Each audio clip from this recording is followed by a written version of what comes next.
ESPN's exclusive coverage of the NASCAR Nationwide Series comes to you tonight from Lowe's Motor Speedway Charlotte, celebrating its 50th year of racing. This track has held more Nationwide Series events than any other venue, and the list of past winners reads like a who's who of the sport, past and present.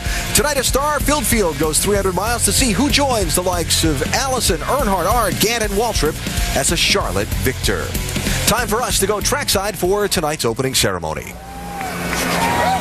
Now, ladies and gentlemen, please rise and remove your hats as the Air Force ROTC Detachment 592 from the University of North Carolina, Charlotte presents our nation's colors.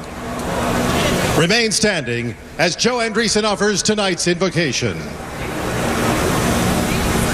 Heavenly Father, we thank you that in your divine providence, you made it possible for us to be here tonight.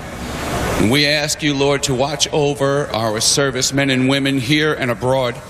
And God, that you would protect them as they protect the freedom that we enjoy. And now, Father God, we lift up to you these asphalt warriors, these high-octane gladiators who are going to risk themselves for the thrill of the race. We pray that you would increase their talents and abilities, that you would heighten their senses and awareness. God, that you would protect them and give them a race that we will never forget. God, that we can have a three-wide, door-banging drag race to the checkered flag tonight. Yes. Father, we believe that nothing but good things are going to come to pass as soon as these men hit the gas.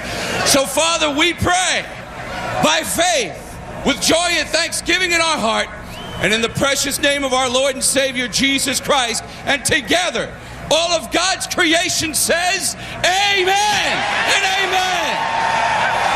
Now here to perform our national anthem, welcome country music performer Trace Atkins.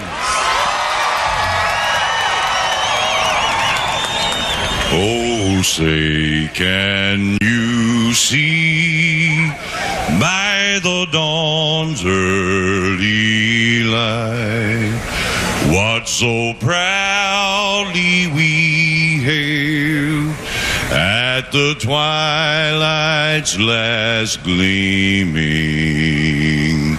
whose broad stripes and bright stars through the perilous fight o'er the ramparts we watched were so gallantly streaming, and the rocket's red glare, the bombs bursting in air, gave proof through the night that our flag was still there. Oh, say does that star-spangled banner yet wave o'er the land of the free and the home of the brave. Let's hear it for Trace Atkins for his performance of our national anthem. Very nice. So 14 double-duty drivers, a championship, those looking to make their name against the big stars, and those looking to secure their place for next season. Just a few of the elements in the mix for this 300 miles. While the drivers buckle in, let's get some reports from pit road. We start with Jamie Little. Jamie? Well, it's been 11 races since Kyle Busch has been to the Nationwide Series victory lane. He wants it bad, and what a place to do it. He's stellar here. He's won 4 times. Last night, he said his car was so fast and so good, he got out of the car 40 minutes early. Dave? The 60 team of Carl Edwards, you heard him matter-of-factly say, we now know anything can happen. If you talk to the 60 team, they're like, bring it on. We're fast and getting faster. We can catch Kyle, especially if he keeps coming back to us. Vince? Brad Keselowski is 227 points out of the championship lead, and he is definitely a long shot for the championship. But there is no question this team is performing at a championship level. 8 straight top 5 finishes for Keselowski. They've outrun Kyle Busch in 6 of the last 10 races. Knowing the title is likely out of reach, crew chief Tony Eury Sr. says this team's championship will come in the form of race wins. If Keselowski's to win tonight, he'll have to come from deep. He starts 29th. Shannon? Well, Vince, there are several drivers in the field tonight who don't care about points at all. All they're going for is a win. Matt Kenseth, Casey Kane, and of course, 2-time Cup champion Tony Stewart. Stewart started the Nationwide Series season with a win at Daytona in a Hendrick Motorsports car. Tonight, he makes his first and only start in the number 5 Junior Motorsports car. The team said today that they definitely feel like they have a top 5 car, and when you're in the top 5, you can get a win. Alan? All right, Shannon, thanks. Those just some of the stories we follow as we find out the answer to the biggest question of the day. Who's going to win? The engines fire and the green flag waves in Charlotte. Next. Cars homecoming under the lights. Feel the pressure mount on the Cup heavyweights as the reigning champ takes the chase lead. The NASCAR Banking 500, tomorrow at 7 Eastern on ABC. A fall Friday night for the NASCAR Nationwide Series to run 300 miles at Lowe's Motor Speedway, Charlotte. We are counting down to the command to fire engines and get the green flag out, and this field of 43 underway. A little bit of a chilly night tonight. Temperature's supposed to sink down to the low 50s by race's end. Now, you know, the last couple of these nationwide races at this track have been plagued by weather.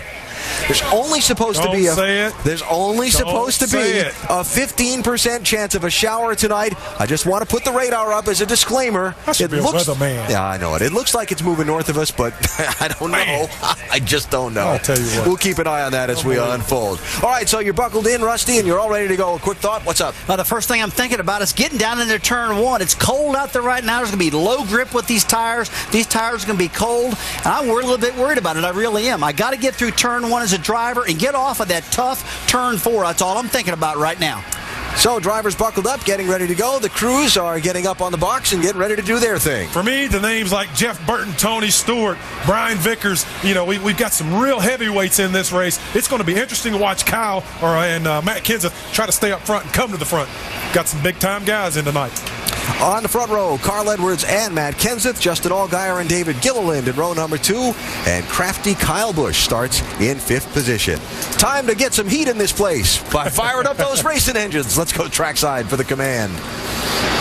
Now, race fans, it's time for the most famous words in motorsports. Here to give the command of fire engines, please welcome Co-Grand Marshals Kathleen Guillen, Susan Lanigan, and Sarah Fisher. Drivers, start your engines! Crank it up. Hell yeah. Top to bottom. Digging, baby. Good.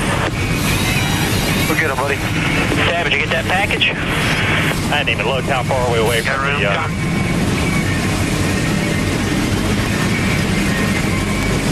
Almost set to go to start tonight's NASCAR Nationwide Series race. Remember earlier I mentioned the list of past winners here, kind of a who's who of the sport. Well, one of those who's is waiting up in the booth to call the race. 2-time winner here at Charlotte in the Nationwide Series, Dale Jarrett, along with Andy Petrie and Marty Reed. Gentlemen, take it away. Smile, DJ. I'm talking about you. I'm bragging on you, man. Thank you, sir. And in fact, he holds a record that can never be broken. That second time he won in 1990, you led 1 lap. That's it. The one that counted. That's the only one I was looking for. Hey, let's talk about what Jeff Burton said during qualifying. In case you weren't with us, he said if you come down to run the Nationwide race, it's more important here for him than at Daytona. And somebody at home is going, what? Why is that? This is a big race for all these drivers. We've got 5 chase drivers, 14 double-duty drivers that are running this race. And the reason, it's a big race. I mean, it really is. Even before this was a series, the Nationwide Series, this was a race, a late model sportsman race that everybody looked forward to. And there's a lot of tradition that goes with this. And everybody wants to win this race. They want to hang this trophy on their mantle. Yeah, you might not have been born in this area or you might not have grown up in this area, but you probably live somewhere around here now if you're a race driver and you're in this race tonight. It is a big race. These drivers, these veteran drivers, they know what it's like to race here and to win here. A lot of them know that. The ones that don't have that much experience and are trying to prove themselves to move to that next level, they know this is a driver's track. Their owners are out there watching. The guys that can perform here can get it done on Sundays too. It'll give them a good shot in the arm if they want to get one of those rides. And we talked about the fact about a couple of races ago that if Kyle Busch has 2 hiccups, he's already had one, we have ourselves a point championship. Yeah, you know, he lost a lot of his lead last week, and I don't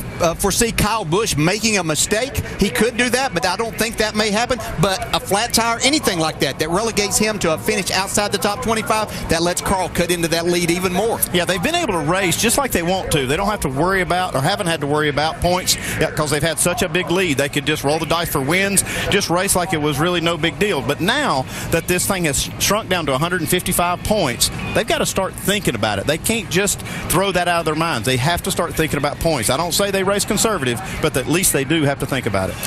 Well, we've got a gaggle of onboard cameras for you scattered throughout this 43-car field. There they are with David Gilliland, Tony Stewart, Justin Allgaier, Ken Butler, Jason Keller, Brad Keselowski, Stephen Wallace, and Carl Edwards, who will be our in-race reporter. And when we come back, that's what we'll do. We'll talk to our pole sitter, find out what the plan is for tonight's 200 laps here at Lowe's.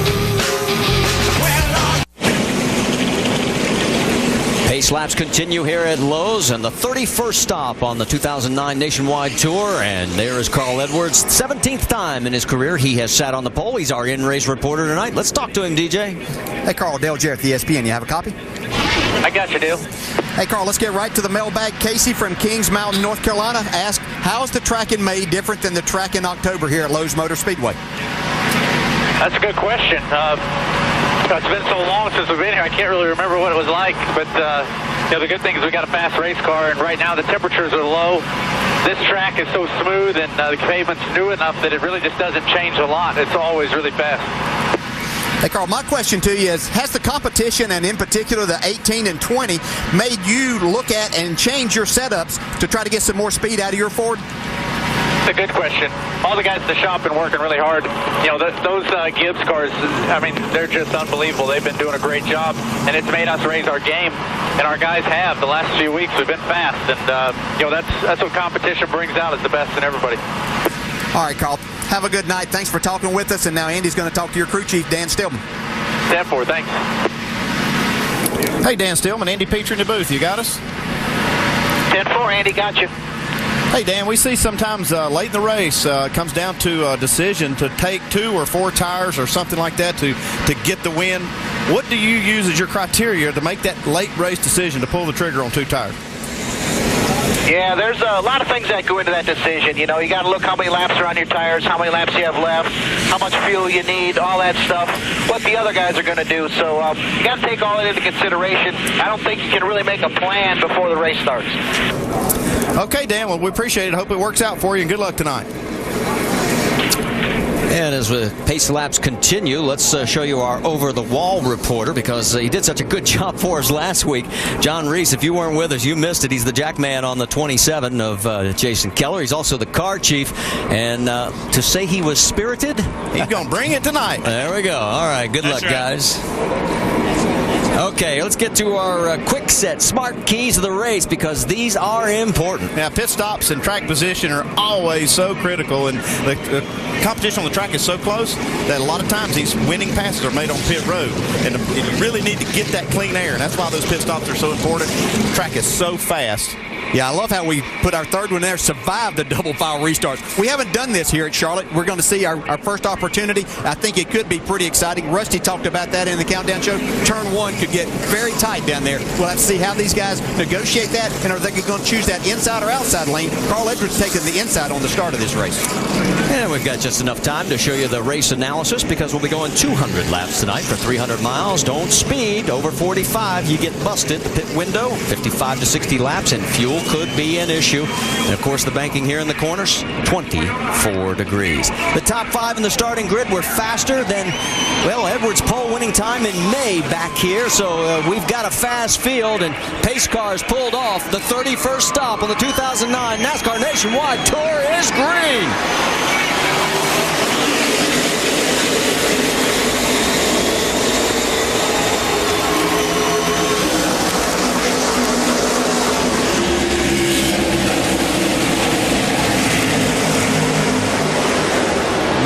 Kenseth able to stay right on Carl Edwards, right rear corner. Gets this big run down the backstretch. Everybody survived turn 2. Can we survive turn 4? Yeah, I think there's some guys paying attention for whenever we have that first restart here, that outside lane might be the way to go. Coming to the stripe. Who's going to lead? It'll be Matt Kenseth. Carl Edwards second. Justin Allgaier third. Kyle Busch fourth. David Gilliland fifth. Whoa, running up on the high side there. And they're 3 wide further back. That was Kyle getting up close to the wall. And he's got his hands full with the 1 car right now, David Gilliland. Just looking for some room to race.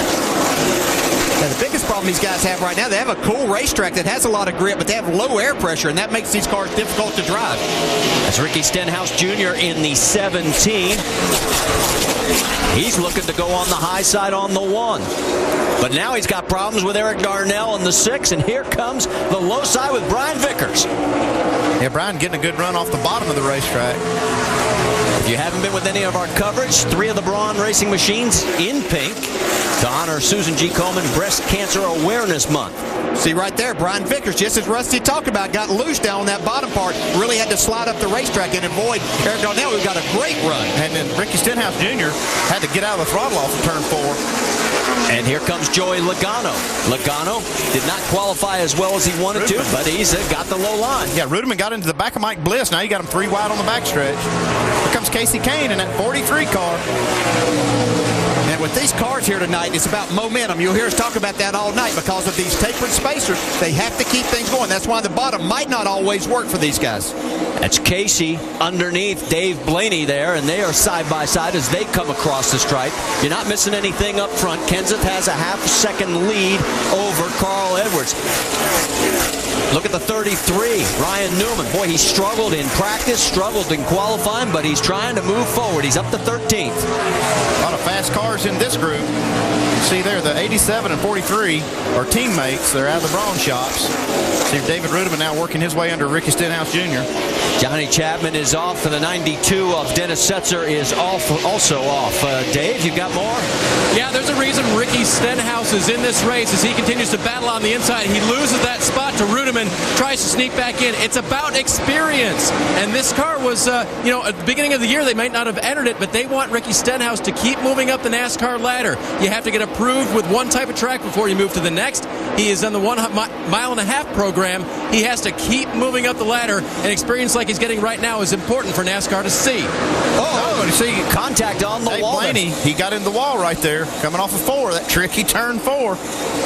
It won't be the last time we see that happening. A third starting park car, the 47 of Miller, is also off, so Chase is the third one off. Let's go back and show you what happened with the 87.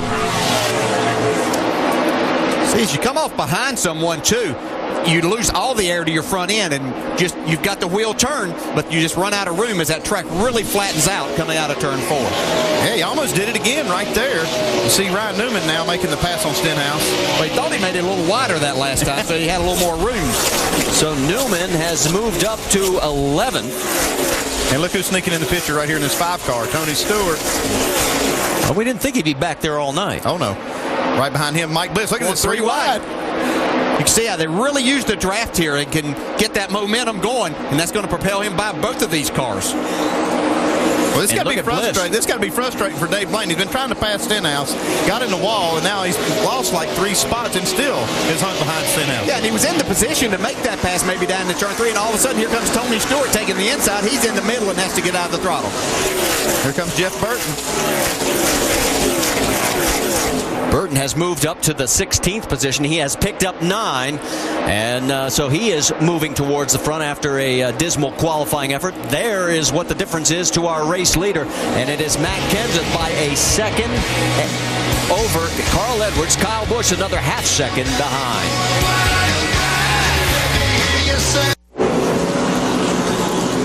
Back here on lap 14 at the Lowe's, we have our first caution. That is Ricky Stenhouse Jr. The window net is down, and a 3-car deal coming out of 4 involving that car right there, Reed Sorensen. Let's take you back because Reed got loose coming out of 4, and that's where it all started. Yeah, things kind of stack up. You see he makes the pass right here, but he gets really loose.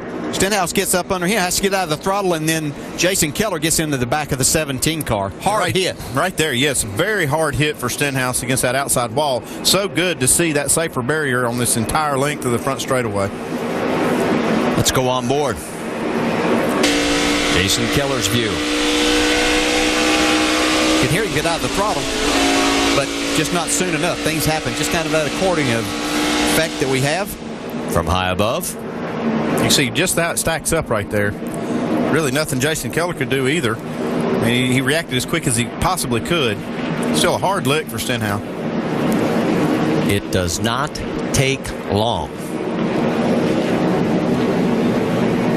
Best news is we can tell you that Ricky Stenhouse is okay. Yeah, now, we're coming down pit road because they're trying to get all the cleanup here on the front straightaway.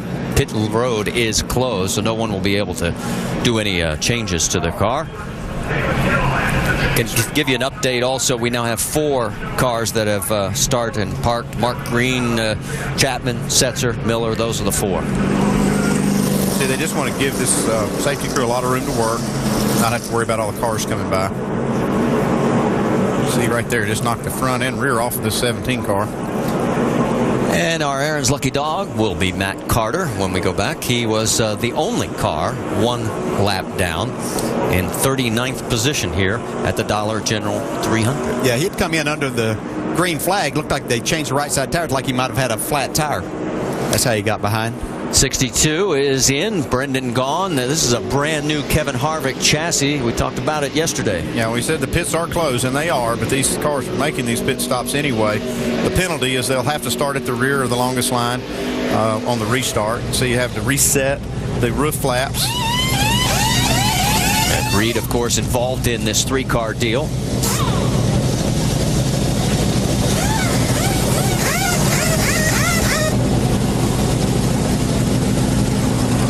They can take their time because the pace car is just coming around 4, and pit road is still closed, and they are still working on the cleanup. Looks like, are they going to come down pit road again? Yes, so they'll do the same routine, and hopefully we'll be getting back to green flag racing here shortly. At the time of the crash, Sorensen was 17th. Stenhouse was 18th, right behind him. Stenhouse had been falling back. He had a car that was just not handling all that well, but that certainly wasn't his fault. Matt Kenseth had opened up a 2.5 lead at the time of the caution. Kyle Busch is now 2nd, Carl Edwards 3rd, David Gilliland 4th, and Joey Logano has moved up to 5th. I don't think that's any surprise that Kyle Busch and Joey Logano and those Gibbs racing cars have found their way into the top 5. Well, you can just see how twisted the frame and chassis of this car is. Both ends getting hard licks. I think you can basically write that baby off. Yep, that one is junk. Turn that one into your insurance claim. See? Good luck. Yeah. Yeah. Nationwide may be on our side, but I don't think on that one. All right, we're going to take a quick break here because obviously this cleanup's going to take a little bit of more time and give us a chance to catch our breath. What was really exciting until we saw this. Hopefully it would be the last of the night, but I have a feeling it won't be. Well, you see what's left of Ricky Stenhouse Jr.'s car as we made it about 13 laps. He has been released from the care center, and that's the best news of all. The bad news for the crew back at the shop is junk that one and build a new one. Jamie, let's check in pit road. What's going on? Well, he just walked out of the medical center. Are you okay? Oh, I'm fine. It just, it's a bad deal. Car wasn't that great. The Save-A-Lot Ford Fusion just was really tight. We were just kind of riding around, biding our time. The 10 car got by us there and looked like he got loose, maybe got up into the wall, and I checked up, and the 27 got us from behind. Just nowhere for him to go and nowhere for me to go either, and we just got caught up in it. Glad to see you're all right. That car definitely smashed up. Next week he will be practicing qualifying for Matt Kenseth, guys, but that is it for the rest of the year.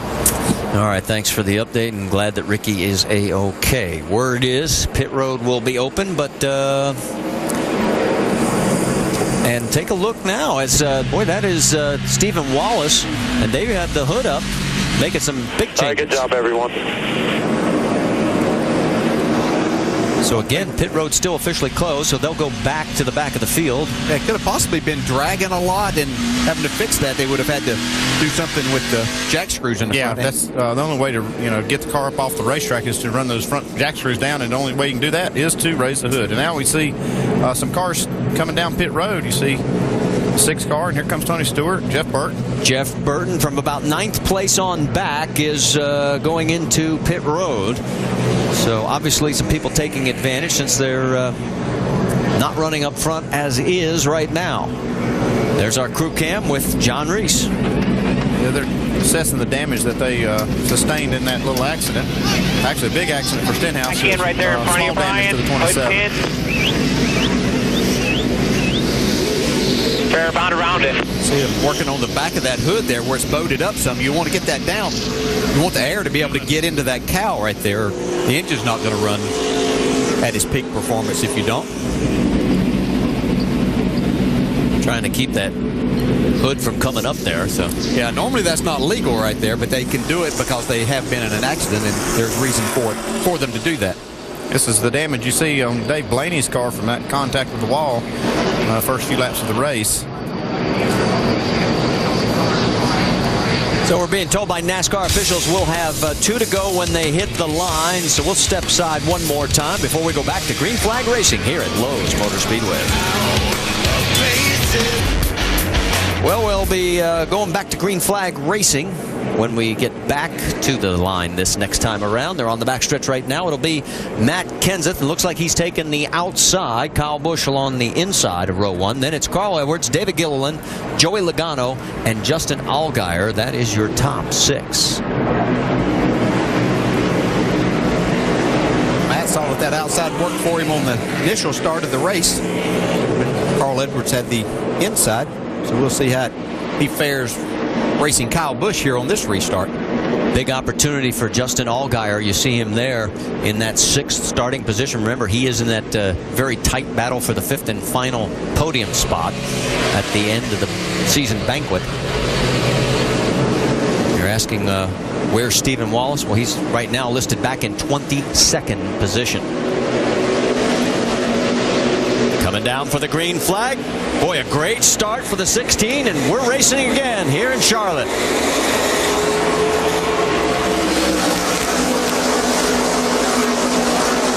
Man, look at Kyle Busch. Just blast by on the inside. Kyle takes the lead going down the backstretch now, heading into 3. Everybody survives turn 2 again on the restart. That was one of our quick set keys to the race. And right now, Kyle going to try and do the same number on Kenseth that he did on the first start. A little further back, there's Casey Kane coming alongside and outside the 20 of Joey Logano. Yeah, I think if you're going to make a choice to beat Kyle Busch on a restart, it might have to be 5 car lengths out front instead of just inside or outside. I'll tell you what, when those Gibbs cars get going on a restart, they get going. I mean, they've got some steam under the hood. Michael Annett, you saw him for a moment taking a peek under. Here is Joey Logano looking to get under the 43 of Casey Kane.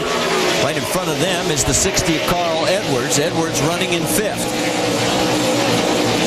Logano side by side, and there's cars right behind him. That's Vickers and Ryan Newman. Newman in the 33 on the low side.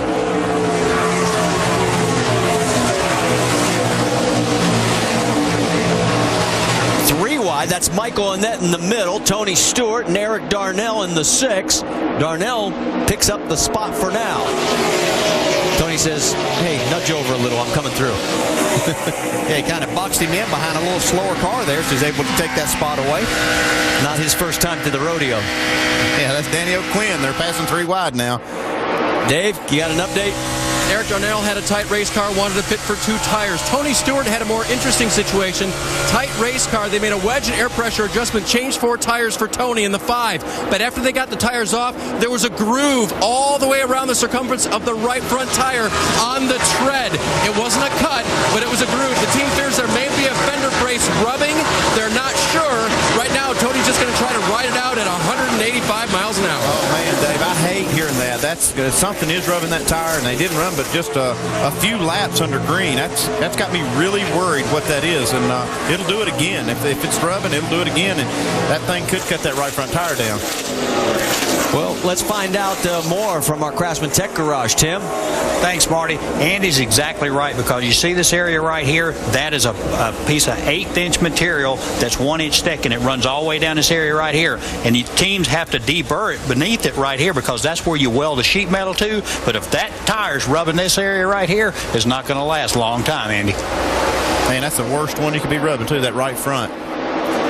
There's Brian Vickers in the 32 trying to go underneath Joey Logano. That is for position, as it is 7th on the racetrack as you're on board with Carl Edwards looking back.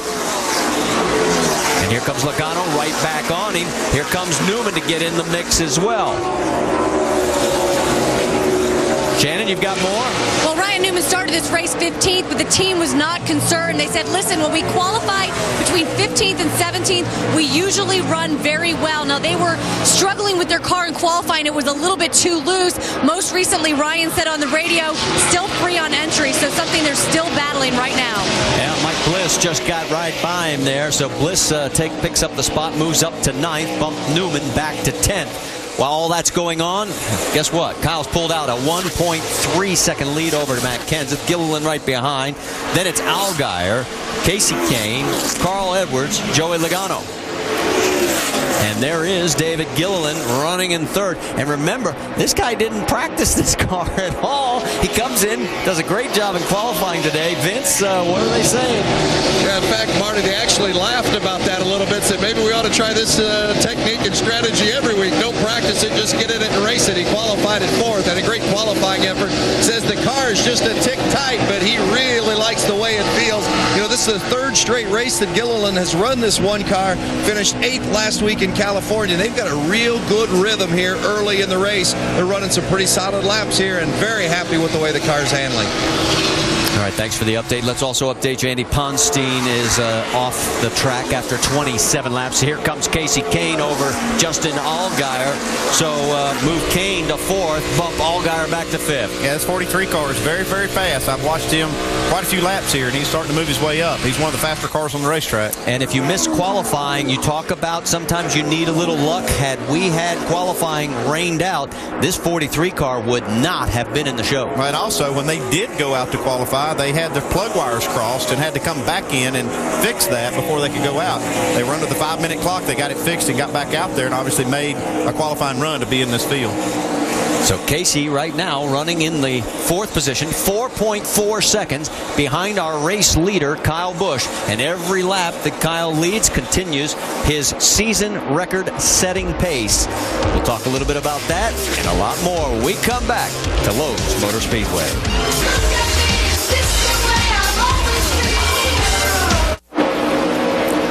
Aerial coverage provided by Goodyear. New Fuel Max tires help you get there on less gas. Calculate your savings at GoodyearTires.com. All of the cars in this race tonight, including that of leader Kyle Busch, running on Goodyear tires, and some of these leaders hoping they're getting better mileage because they did not pit under the only caution we've had so far. Kyle Busch and 13 others on the track. And as we've now run past 50 miles, Rusty, and check back here on a race between Carl Edwards and Justin Allgaier for 8th position, these guys are going to be counting laps to another caution. Oh, yeah, a lot of them are wanting a caution, too, to start working on their car to try to get it handling better. That first caution that happened around lap 13 to 15 area when they pitted, they were able to tune their cars up a little bit and get them better. But one thing I'm noticing is that this track position is more important here than ever, and they're going to have to continue continue keeping up with this changing track conditions also, and keep the track position, like I just mentioned. You got to have that clean air to the front. It's very important to make these cars handle, and that's what I see when I see Kyle Busch out front, just checking out that clean air. He loves it. Well, I tell you, he is up on the wheel like he has something to prove. He is checked out by almost 4 seconds, and just until recently, he was running the quickest laps of anyone in the entire field. There's a couple of guys that caught up now, but he is gone. Jamie Little has been covering Kyle Busch's pit for us tonight. Well, Alan, at the beginning of the race, he actually asked his crew, did you guys take all the adjustments out from qualifying? This thing is plowing. They assured him, yes, we did, Kyle. Well, after he took the lead, things are looking better. Not bad out front. Hey, boy, just keep me updated here, because right now we're going to make quite a few changes. I'll back off on some of them if you get better here. Help the exit a little bit tight, center of 4 to the straightaway, center of 2 to the straightaway. Right dead center, a little bit tight. And Kyle, they're giving great feedback to Jason Ratcliffe, his crew chief. They're looking to pit around lap 55 to 60. They're going to take a spring rubber out and make an air pressure adjustment. Marty? All right, thanks for the update, Jamie. Kyle Busch, we told you he is continuing to add on to his new record for leading the most laps. He's now well over 2,300 laps led this year in the NASCAR Nationwide Series. All I know is the rest of these guys better hope that he doesn't get that thing right, or they'll be looking in their rearview mirror to see him the next time. You know why they want to keep adjusting on this car, though? Because every time they look in their rearview mirror at the end of these races, they got that Joey Logano right there. And he's working on his car the whole race. And right now, he's one of the fastest cars on the track. And last lap, he was faster than Kyle, 30.8 to a 31 flat. Look at the action right here. And you've got Kasey Kahne as we look back. And that's Carter getting passed. He's a lap vehicle. And there goes Ryan Newman around Justin Allgaier, and that is for 9th position. And here comes Jeff Burton. Remember how badly Burton qualified, and now he is on the move towards the front as well. He qualified 25th. See, Justin Allgaier struggling a little bit right now, and I think part of that could be the same thing with Carl a little bit. Cars might have been a little bit on the tight side, which allowed them in the afternoon when it was a little bit hotter racetrack, that their cars were really good right then, but they may be paying the price right now and need to make some adjustments maybe to loosen these race cars up. Yeah, we even heard Kyle Busch talking about how tight his car was, and he's out in front by almost 4 seconds.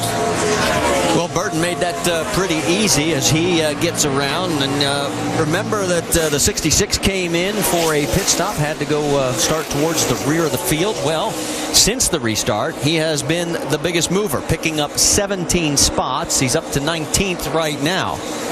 And now we go for the battle for 3rd as Kasey Kahne is looking to get around Gilliland. Down the backstretch, Gilliland coming back on him. Not this time. It looks like Kasey's really good on the bottom of the racetrack. You see that one car, Gilliland, now. Going to probably give this spot up. He clears him coming out of 4. So move Kasey Kahne up to 3rd. Let's get more from Shannon Spake. How cool does that 43 car look on the track right now? Kasey Kahne adds his name to the list of drivers who have been privileged enough to drive the 43 car, the winningest car number in NASCAR history. They know how important this race is. Speaking with its crew chief today, they said, listen, Richard Petty nominated to the Hall of Fame, Kasey Kahne in the car, and of course it's the 43 here in the Nationwide Series. We really want to win here today. Kasey Kahne started this race 16th, and he has moved his way up into the top 3. For the 43 right now, it's just getting a little bit tight, and they're talking about the wedge on the first pit stop. Thanks for the update. And it is a sharp car, you got to admit. Oh, man, you talking about pretty. Yeah, I have to catch myself every time I look at it and not say Richard Petty's out there. Boy, take a look. Tony Stewart looks like he was standing still there for a moment as the 99 of David Rudiman blows by on the high side. And here comes Keselowski. So is there something wrong with the 5 car? I know he's probably still a little bit concerned about that right front tire rub. That bumps him back to 15th. And now it's side by side, Rudiman and Keselowski. Whoa, getting awfully close to touching. Yeah, Tony is still having a problem there. He'll do more than just, obviously it's a serious problem if it's still rubbing the tire, but it literally, as you get down and everything compressed down the center of the corner, it'll almost jerk the steering wheel out of your hand sometimes. So I'm sure that the car is just not handling quite as good as what he would like for it right now. Well, Keselowski started 29th. He has fought his way up to 13th. Vince, you've got more? That's right, and they knew that they were just going to be picking their way through the field here. They knew, even though, as you said, Marty, they would start 29th, they would have a much better car than that. They did come in and make that earlier pit stop, taking on fuel and also making sure that they didn't have damage to their valence, which they thought initially they had a little more significant impact up front, but it was okay, and that's certainly good news for them as they start to march their way through this field. Well, he has pulled away from David Rudiman now. He's 15 seconds behind the race lead in 13th position. Of course, Kyle is checked out as there he is putting Jeremy Clements down. Clements, 27th position, had his best run ever last week. He came home 12th for the car and himself. All right. During the commercial break, boy, the one car of David Gilliland gave everybody a bit of a fright. All of a sudden, it just looked like he had an anchor. Yeah, it looked like he just stopped right here coming off the corner. Man, Brian Vickers just does a great job not to crash, both of them. Let's listen to the onboard and see if we can pick anything up. 32 getting run on the high side, one behind you. Keep digging now, coming hard. Outside. Vince, you've got more?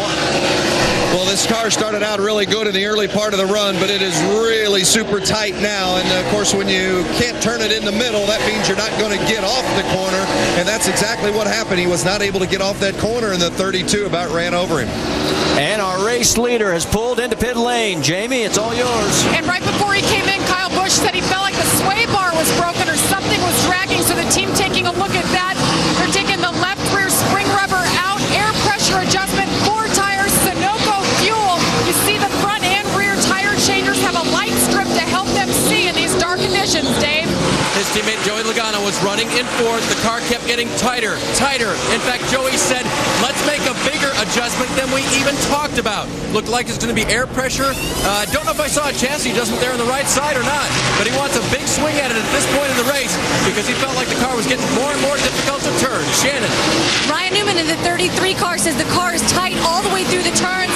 It is an air pressure adjustment and 4 tires for Newman. And Casey Kane in that 43 car, they're also struggling with the handling.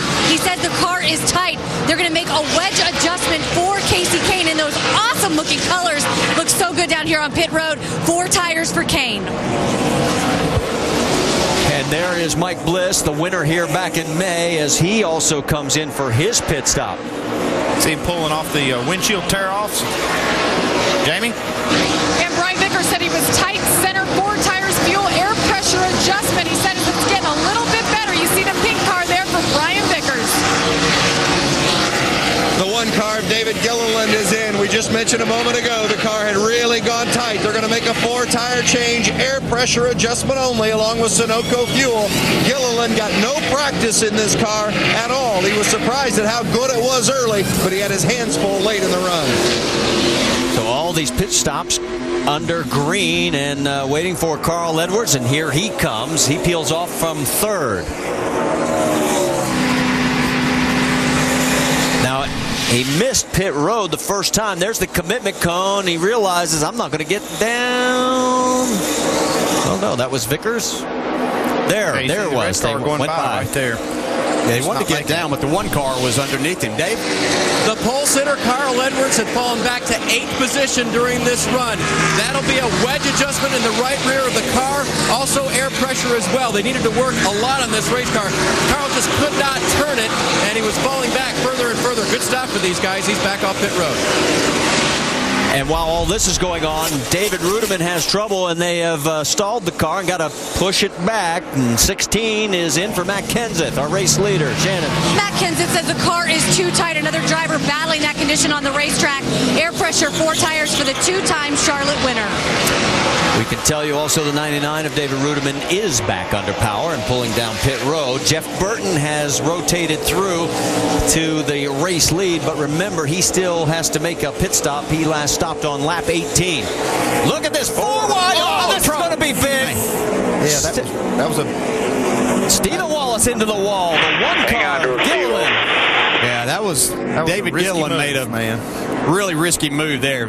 Put Stephen Wallace in a bad position. And that's the second time this weekend that Kevin Hamlin's had his car smashed. Yeah, Steven's car is torn all 2 pieces here. Sorry, my friend, that's terrible. This may just put Justin Allgaier, unless something happens to him. There goes Justin by him. Remember the battle for 5th, and Gilliland, I'm sure, is not going to be real popular with a couple of guys right now. And I'm thinking he might even got down in the grass with his left side tires. Yep, he made it 4 wide coming through here. You see, he gets a big run on these 3 cars. And I think Steven was doing a great job being a little patient there. He could have pushed the issue even before. But right here, the track narrows up. Gilliland goes through the grass, and that shoots him over into Stephen Wallace. Just a huge mistake right there. Boy, John West Townley did a nice job of not making it a 4-car deal. On board with Gilliland. Listen. Look who you're messing with. 4 wide, 4 wide. Come on, man. Hold on to it. On board with Steven.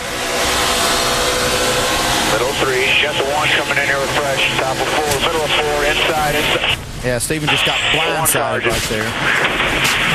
Hang on to it, Steve-O. From across the track, watch, you'll see the left side tires go into the dirt right there. And there he goes. Okay. All right, leaders are coming back in, so let's send it down to Jamie. And Jeff Burton's taking advantage of this. He didn't have a great qualifying spot, so they're taking advantage of track position. This is the second time pitting tonight. They pitted lap 18 and took 2 tires. They're taking 4 this time, Vince.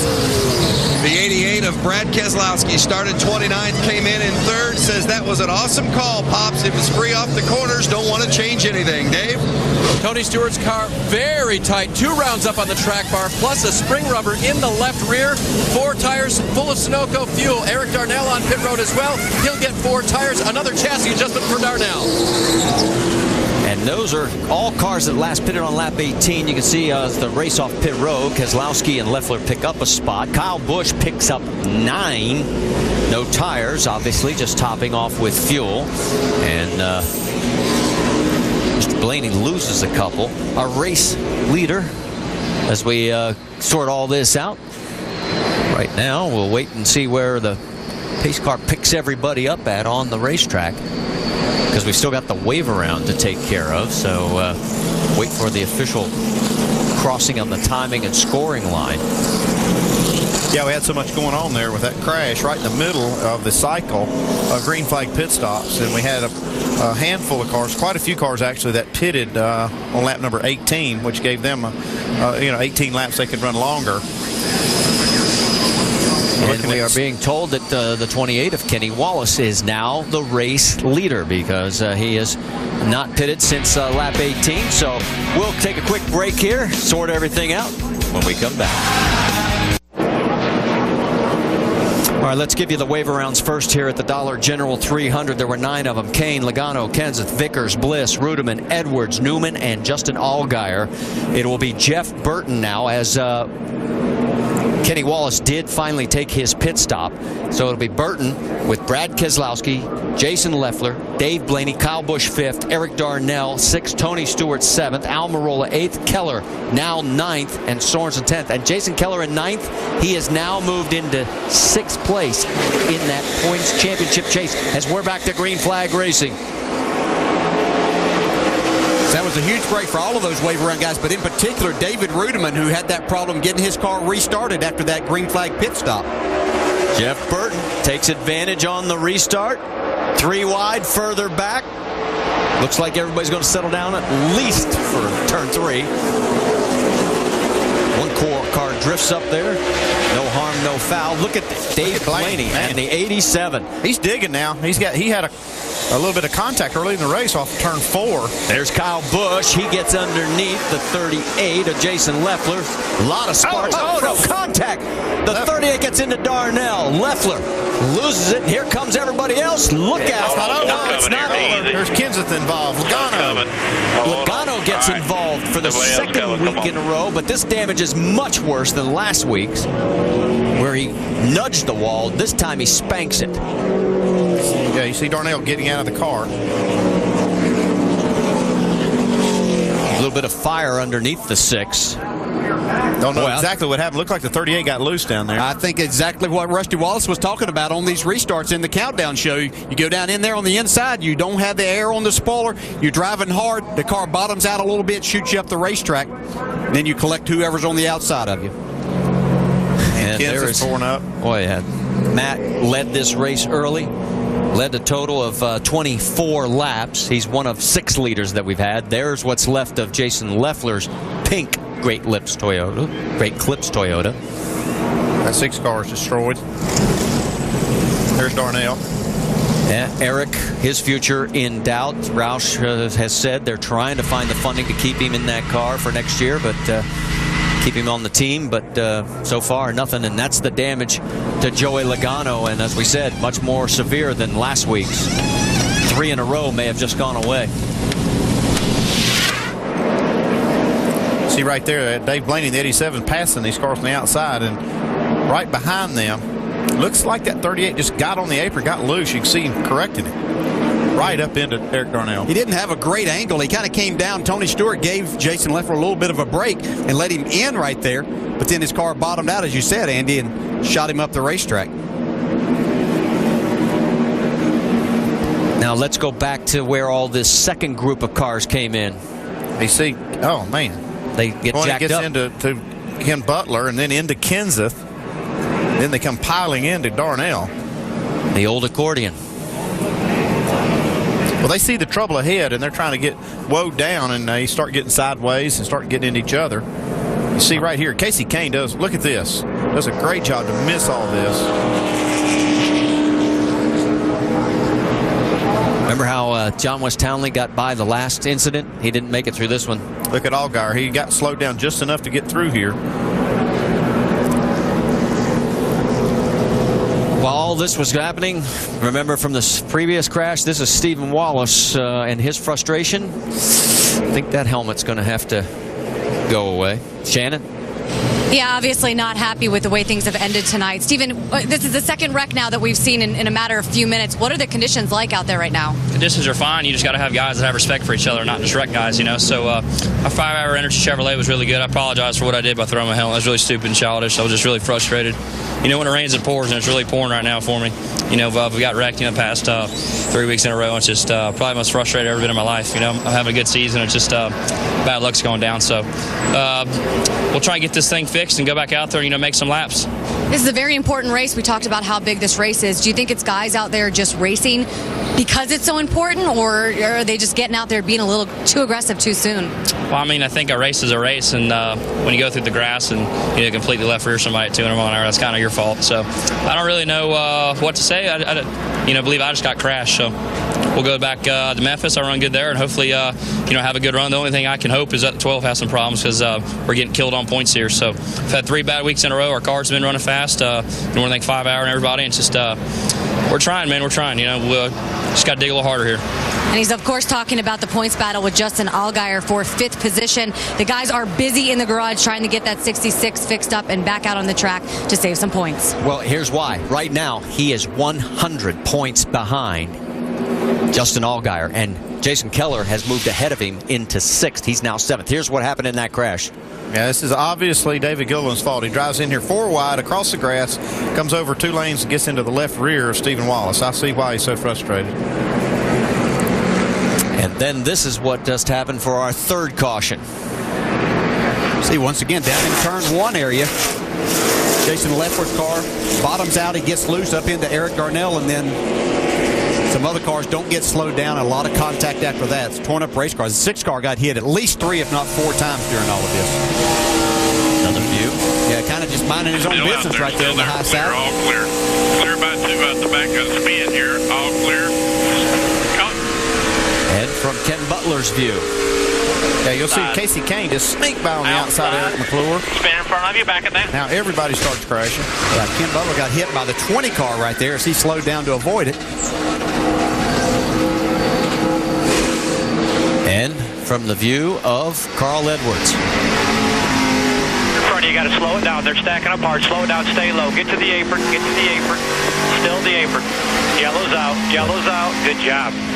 That's a spotter who just helped save your car. He knew exactly where to tell Carl to go.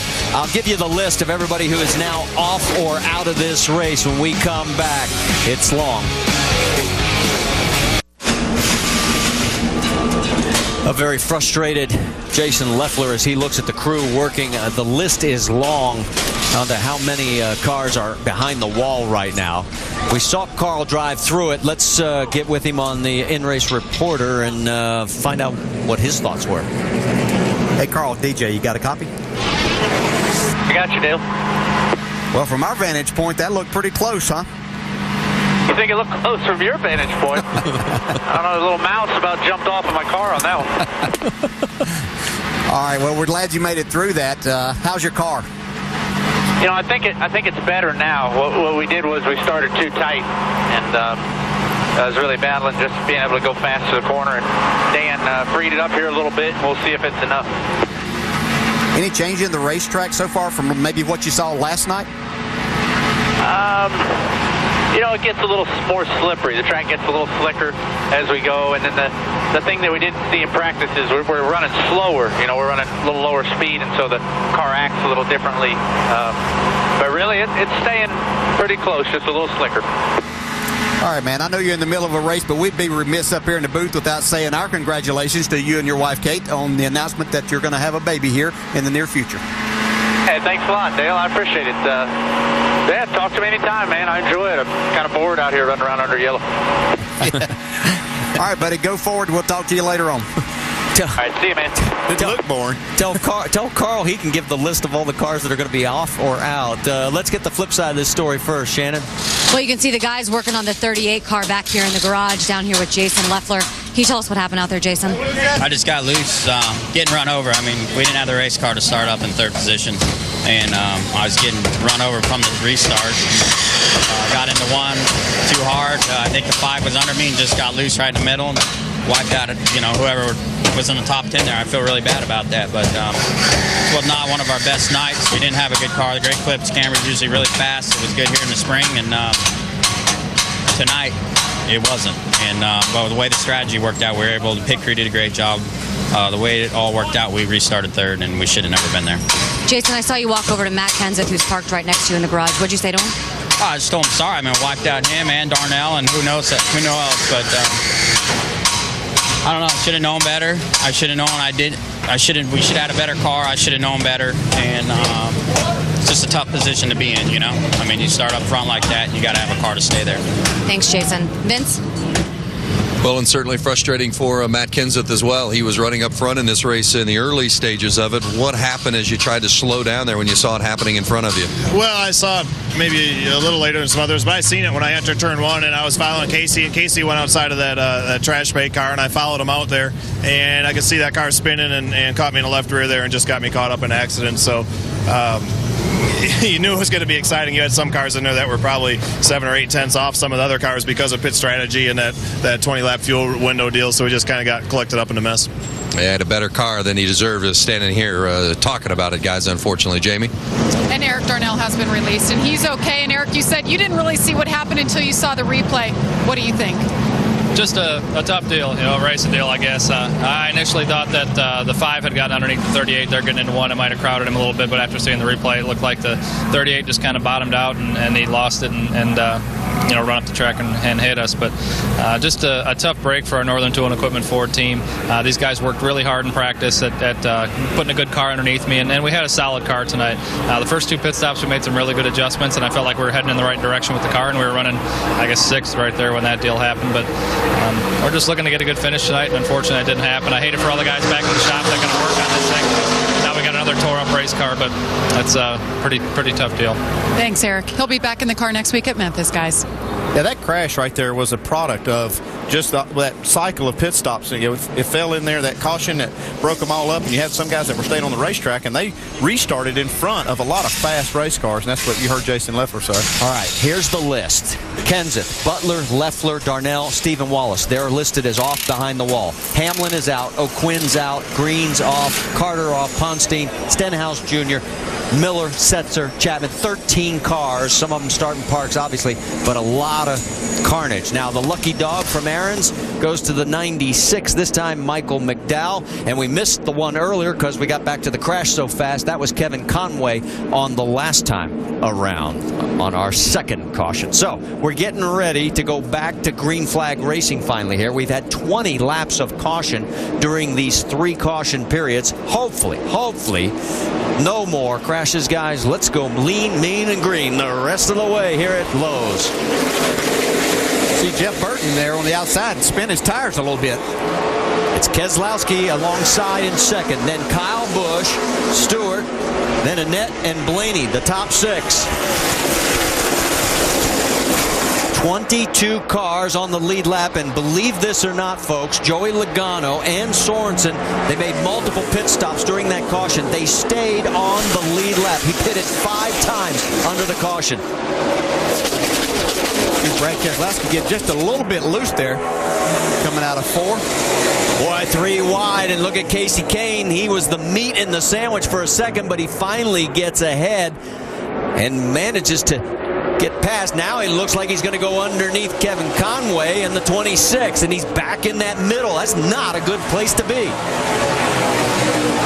Just thinks better of that and falls in behind Mike Bliss there. See if they could go on the inside and make some headway. Brendan Gaughan in the 62 as well. There's David Rudiman. As we told you, he got refired. That's 3 wide coming through the tri-oval. That's Vickers, the meat in that sandwich. Look out, fellas.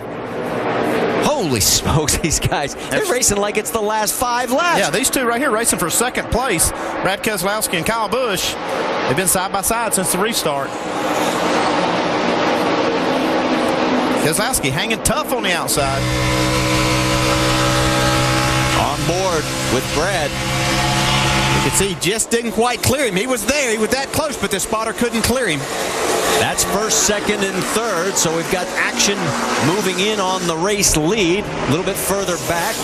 Oh, we've got another caution. We got debris over in turn 3. Yeah, that's not surprising with all the cripple cars that we've got out there and all the contact. That some of the parts will fall off of these race cars.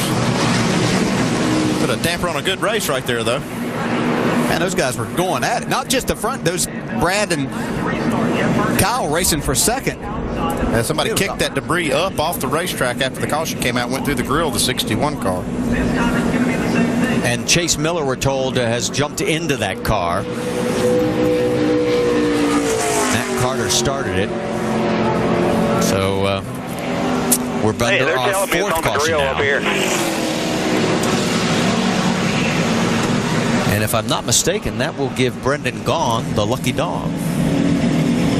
Good for him. I looked up looking at the running order there. We've got some guys that we haven't seen up in the top 10. Michael Annett having another good run. Dave Blaney, Eric Almirola, Tony Raines. A good run for Annett. Right now he's shown in 5th. Almirola up to 7th. Jeremy Clements, again, 14th. Yeah, he's up in the top 15. So, I mean, you're right. It's an opportunity when you have a lot of cars, good cars get knocked out. It's going to be an opportunity for a lot of guys to get good finishes tonight. You see Tony Raines going by. He in the 34, listed in 8th position right now. There goes Clement. Now, this is going to be a very quick yellow. When they say quickie yellow, that means that everybody can pit. All the lead lap cars and the lap down cars can pit at the same time. Now, most of these cars last pitted on lap 64. Some of them, like Ryan Newman at lap 70, Mike Bliss at lap 71. There you can see that John West Townley, their crew, still working on that car. So it looks like we don't have very many takers since we're only working lap number 82. Stay with us.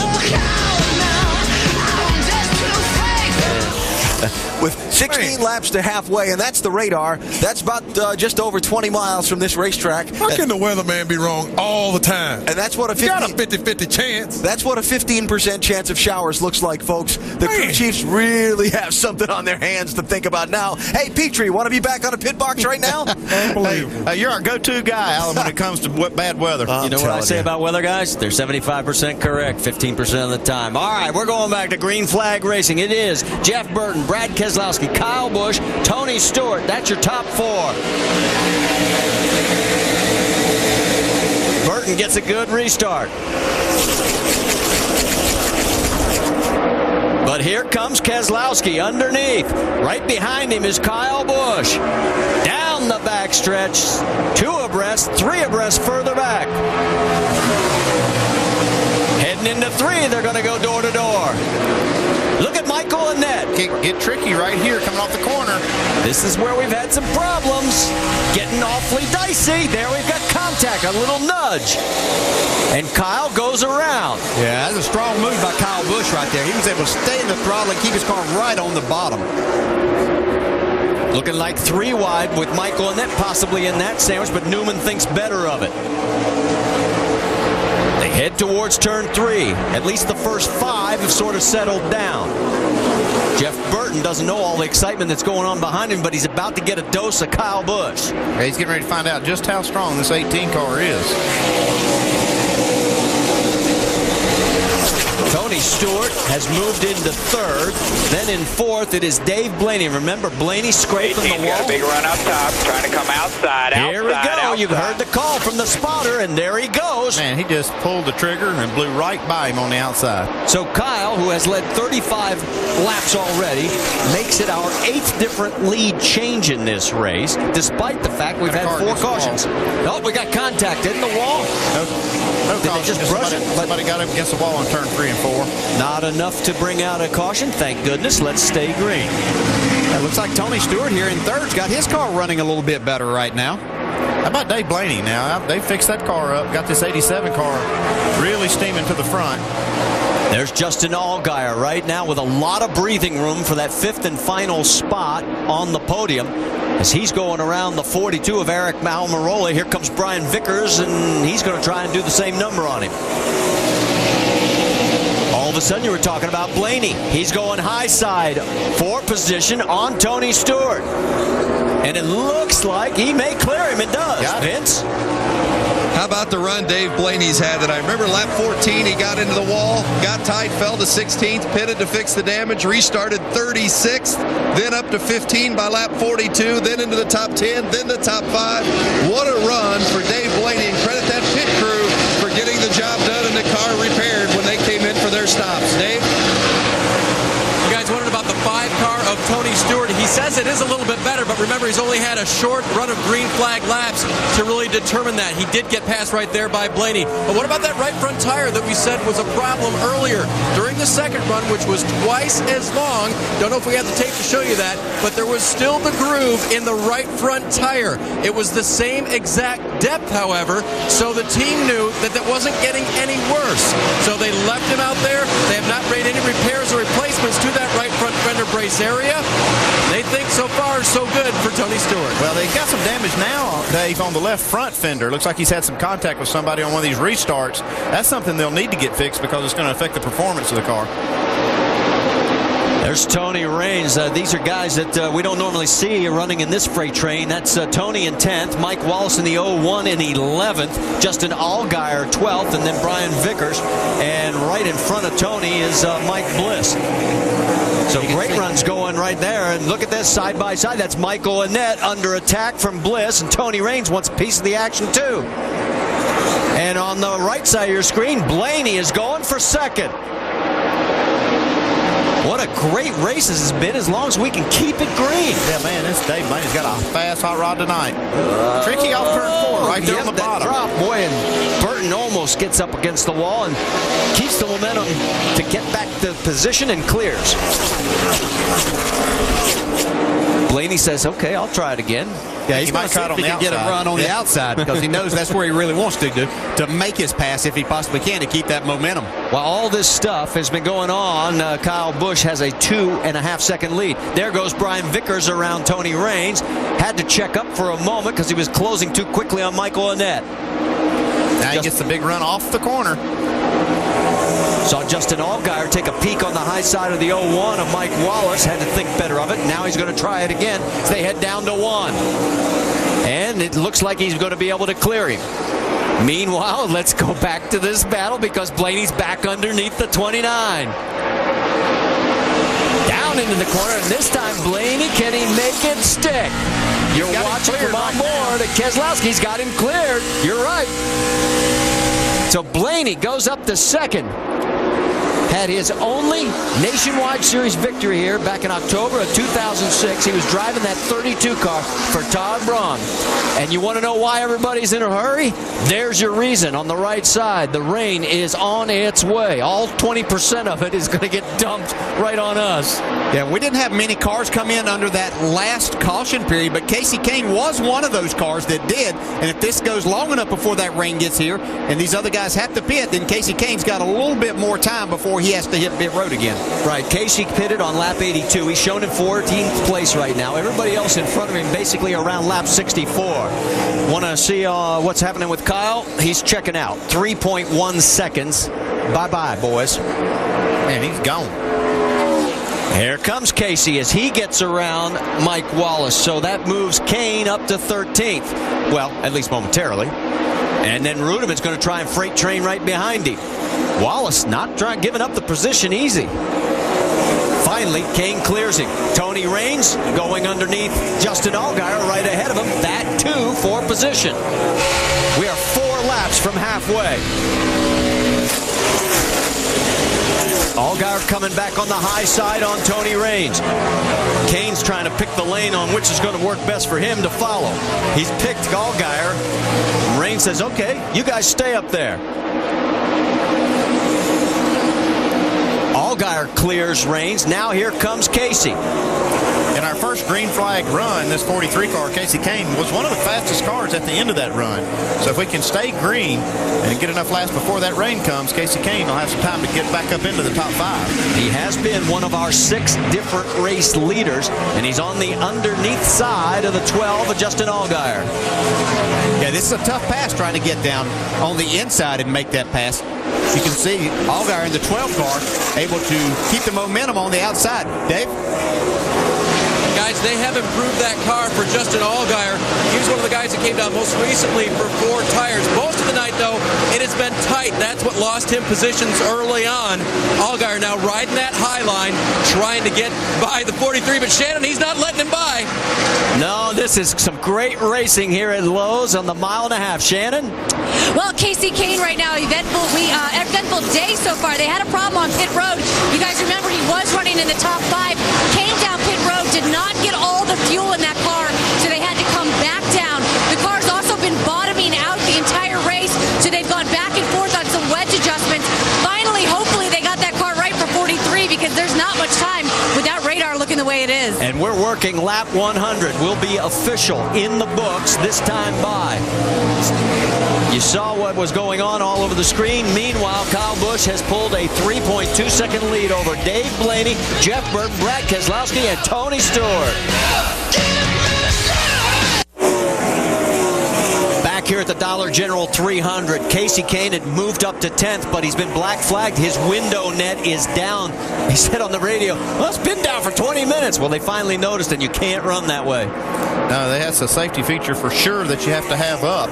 Matter of fact, that window net was developed a long time ago from a bad crash that Richard Petty had at Darlington. And they invented that window net to keep the arms inside the car in case the car starts flipping, so they got to get that up. Let's also tell you, Jeff Burton came in for a pit stop. He is now shown 1 lap down in 25th position. He was running 3rd at the time. Now here is the replay, and you can see Kasey signaling everybody, hey, I got to go in. Yeah, he had to come in for that window net. Obviously, Jeff Burton had a vibration, and it kept getting worse, so he had to hit pit road to take care of that.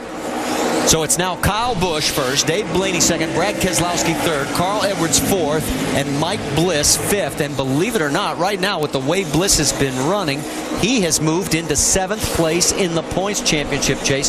That continues to ebb and flow. Yeah, right here Kasey Kahne slots in right behind Kyle Busch, so he'll have a good place to run and kind of gauge himself against Kyle, even though he's a lap down. He is in that lucky dog position. Well, he is shown in 27th Actually, now, 2 laps and he's down. now two down, so not yep. in the lucky dog position. In fact, it would go to David Gilliland, who is in 22nd. But right now, with this race being official, guys want to pour the laps into the books with everybody knowing rain is on the way.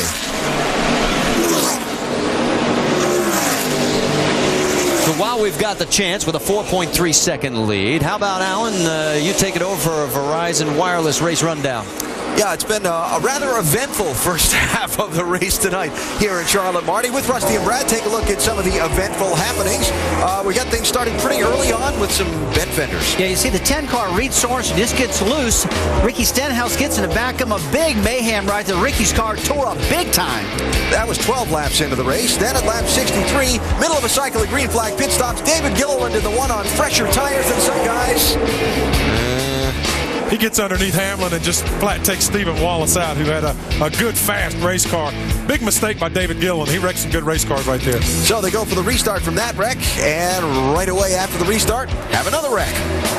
Oh, boy, you see the 38 car. Watch this. Yeah, Jason Leffert, this gets loose, goes up the racetrack, takes out Eric Darnell right there. And this is one of the biggest race wrecks of the night. Take a look at this. Everybody's stacking up behind. Oh, my gosh, there's only, I was looking at all the Roush cars getting wiped out. There's the 16 car. Getting tore up. Roush has only got one car left out of 4 that he started with.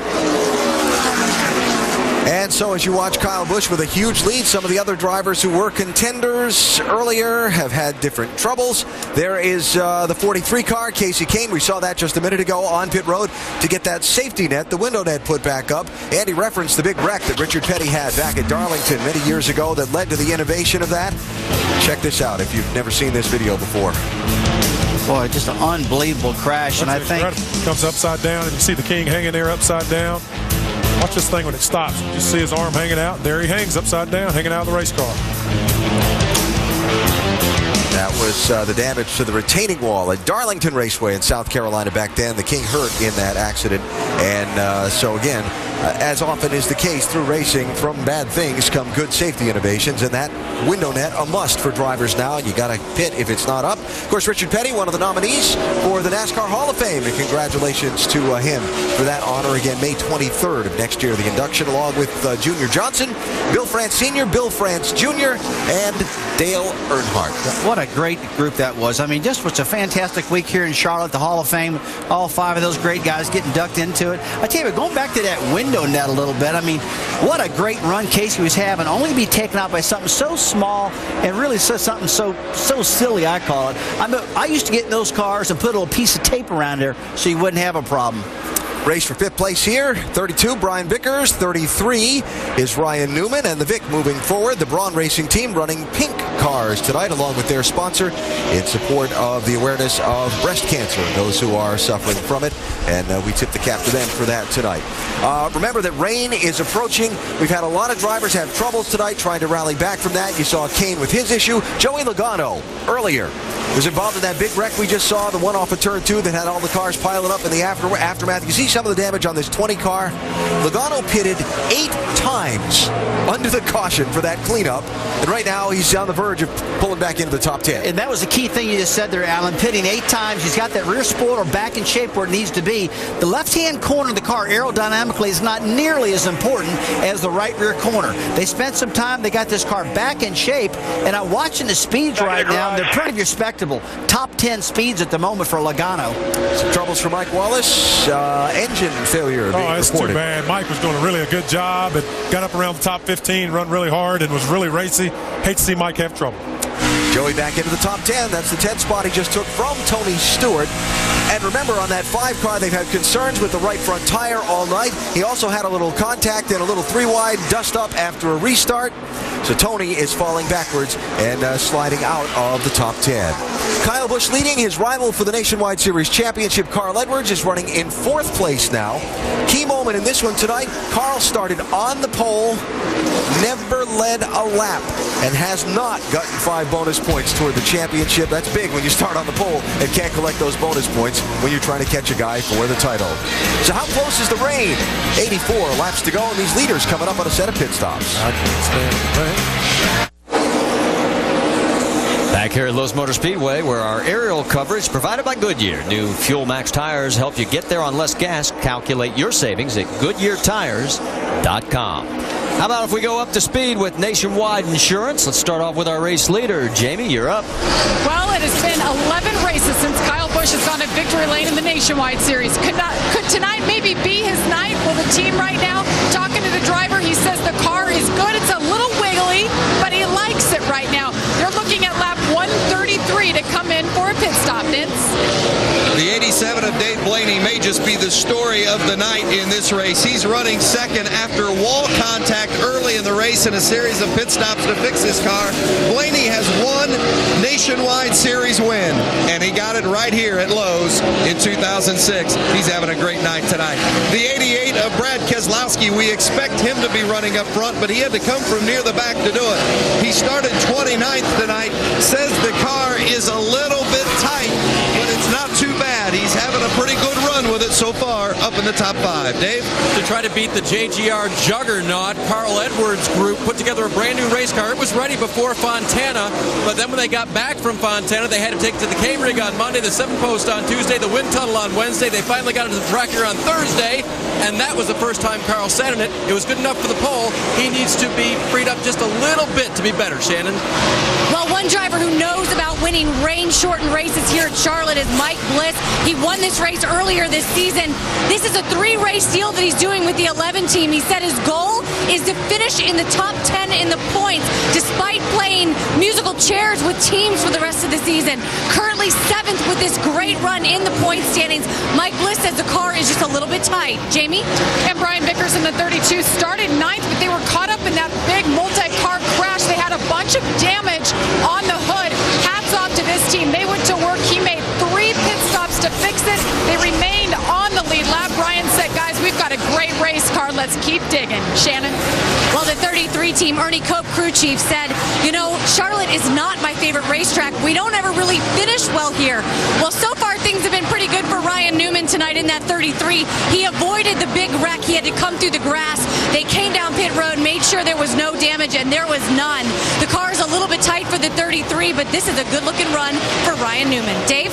Justin Allgaier runs in the 8th position behind him, Shannon. That tight race car has freed up a little bit, but there is a question. It's unpredictable off of turn 4. He radios that sometimes it feels really loose, sometimes it feels really tight. I'm not quite sure how Chad Walters is going to adjust to that on the next stop. Here comes Joey Logano. Yeah, that beat-up 20 car, but we've seen it run fast before. Great job by these guys to get it back in the show, and another solid run for Joey Logano after all that trouble in that wreck. Vince? Well, another one of those guys that may be a surprise to you running in the top 10, the 34 of Tony Raines. It has been a good run for Raines. He started 35th tonight. He's picked up 25 spots. Says the car's a little bit free. They haven't made many adjustments tonight, just an air pressure and a track bar adjustment, but another good run for the 34. Marty? And let's round out the cars on the lead lap because it's only Tony Stewart in 11th, Eric Almirola, Michael Annett, and Reed Sorensen. 14 cars total we have on the lead lap, and then Brendan Gaughan is in 15th. And we have pit stops coming up. And do you have a sense of deja vu with Kyle Busch? Because remember back in May, he led 98 of the first 148 laps. He had to pit under green before the caution came out on lap 153. The rain came on lap 170. He ended up finishing 3rd in that race. And look at how close the rain is. It's about, what, 15 miles? Not far. It's going to get here before the end of the race. So he's got a 5.8 second lead, as you see right there, over second place Dave Blaney. But the big question is, what will be Jason Ratcliffe's strategy? Because I guarantee you, he remembers what happened. You got me one. Let's do 134 here. Then if I have some on the other side.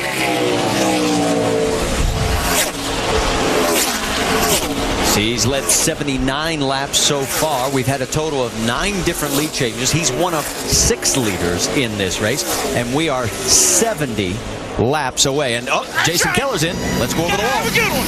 This is the money stop right here, boys. This is the way it's done.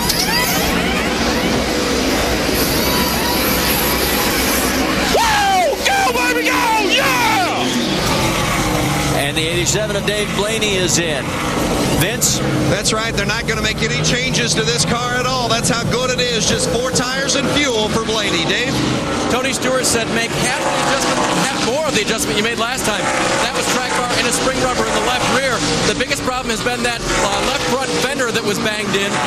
The car was much tighter on this run for Tony. He fell from 4th way back to 11th when they pitted this time. They will get 4 fresh tires. Let's see if they work on that left front fender a little bit. A little bit of a tug right there. Big tug, actually. And Tony Stewart will leave pit road. Vince? The 34 of Tony Raines, we mentioned just a moment ago, and up to speed how well they have been running tonight. No chassis adjustment for the 34, just a 4-tire stop and Sunoco fuel for Tony Raines. Carl Edwards' car started that run just a little bit free. As the run went along, he radioed in neutral. Then at the end of the run, he said it's getting just a bit tight, rolling the center of the corner. So he wants to make just a slight adjustment. He talked about just a hair of track bar. The wrench will go in the back there. Let's see how much a hair is as they get ready to turn it. 4-tire change as well.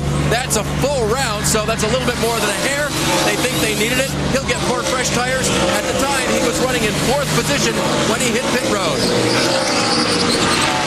Carl's time, 15 seconds. Kyle Busch has yet to make his stop, nor has Brad Keselowski. But just as we say it, here he comes down pit lane. 4,000. Watch it's 42. Jamie? And Kyle Busch said he's been happy with it. As I said, he said it was just a little wiggly, but he was happy with it. They were talking about fuel mileage. They have not mentioned the weather down here, guys. I know they're watching it. 4-tire Sunoco fuel for the 18. Michael Annett is in behind him. What a great run for him, coming off his best of the year in Fontana. He finished 6th. His car has been very neutral. This team really looking to get in the top 10, Vince. The 88 of Brad Keselowski has been running up near the front as well. They've made a 4-tire change, a little slow to get off the jack there, over 16 seconds as Keselowski gets away. Says the car's just been a little snug. Shannon? 10-car of Reed Sorensen. What an eventful night. He was involved in that wreck early on with Ricky Stenhouse Jr. on lap 14. The car has been loose for Reed Sorensen. Right now you see those guys going on to work on the pink car. There is a chassis adjustment, 4 tires and fuel for Reed Sorensen. Mike Bliss is also in right now. Mike Bliss having a great run today. He's on a 3-race deal with this team. He says the car is tight. There's going to be a chassis adjustment and 4 tires on this, the money stop. Ryan Newman is also in his pit box right now. They're going to add some tape to the front of the grill. They're also going to make an air pressure adjustment. Ryan Newman saying that the car is tight. And through all this, Brian Vickers may look very good if the rain hits. Remember, he last pitted on lap 82. Second place is Justin Allgaier right now. There is David Rudiman as he is peeled off. Jamie? And they're trying to bounce back from their misfortunes earlier when the car stalled out. You see the car on the right side. They're working on the left side. First time David Rudiman has been in the 99 this year. Remember, this team was together the last 2 years. It's kind of a reunion, but it hasn't been the night they wanted. They're having trouble again, guys. The gas tank was, you saw the catch can was stuck there. Now he's stalled again. The same issue. They got him running. He's down and away. Dave? Jamie, when the round of pit stop started, Justin Allgaier was running in the 8th position. They decided to work on the loose coming off of turn 4. They reduced the air pressure in that right rear tire. That should help Justin's car be a little bit more comfortable underneath him as he exits the corner. This Penske crew going to work now on the left side. Adjustment made that you couldn't see. Full of Sunoco fuel. They won't be able to make it from here. Although I'll tell you what, guys, that is pretty darn close. Lap 138 on the board. That would be 62 with a couple caution laps. They could make it. Well, and Brian Vickers, as we mentioned, he last pitted on lap 82. So did Joey Logano, who is running in 2nd place. Can you believe this? Logano, after having that contact, we thought that his chances were going to be very slim at best. And here we are with 61 laps to go, and he's got one guy in front of him. Both of them are going to have to make one more stop, but here comes the rain. That's I'm not sure. There's a handful of those cars that can possibly make it. Kyle Busch being one of them. I mean, they can stretch that fuel just a little bit in this run and make it. I guess the big question is this rain? Are they going to be able to outrace the rain? Correct, and that's the whole point. He had 14 laps in hand over Justin Allgaier, who just came in. So, it's just a matter of can he hold on, and does the rain help him, or does it stay dry enough so that both those cars, first and second, Vickers and Logano, will have to pit. Brendan Gaughan right now. We only have 4 cars on the lead lap, folks, because of these green flag pit stops.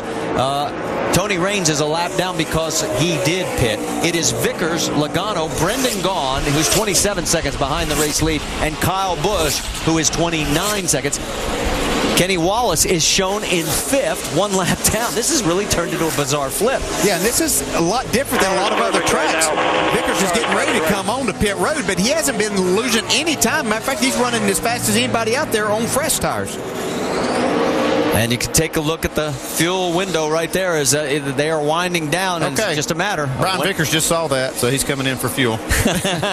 Yeah. I'm not going to stretch it another lap. Jamie?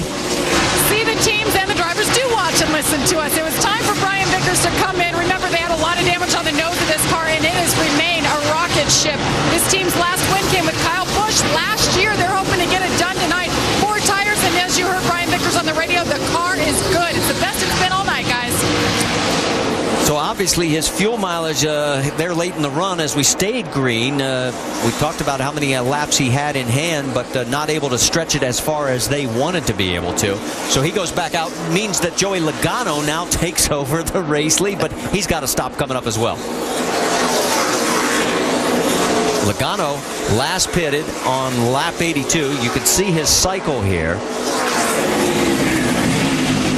How they were able to stay on that lead lap, pitting like, what was it, Alan said, 8 times, and kept beating on that car. And here is David Gilliland in. Vince? Well, Gilliland had that great run going early in the event today before the contact, and that's thrown his race off. It's a 4-tire change, trying to salvage something out of this one here today. The fuel, the Sunoco fuel as well, clear off the front of the grill, and Gilliland is down and away. So as he goes back out, we'll tell you that it is Logano, Gone, and Kyle Busch, the only 3 cars on the lead lap, and here comes Brendan Gaughan. So Gaughan in second, peels off. Remember, he finished second here back in May. 45 miles an hour, you feel like you're snail's pace. Yeah, just the fact that this 20 car of Logano is running as long as he is means that those Gibbs cars are getting great mileage. Janet? Brendan Gaughan, another one of those drivers involved in the early wreck. You see a chassis adjustment going on. The words he said has been extremely tight all day long for this 62 team. Those guys go on the left side. It's going to be 4 tires, chassis adjustment for Brendan Gaughan. Dave. Joey Logano finally gives up the lead. He's got a chassis adjustment in there for a tight race car.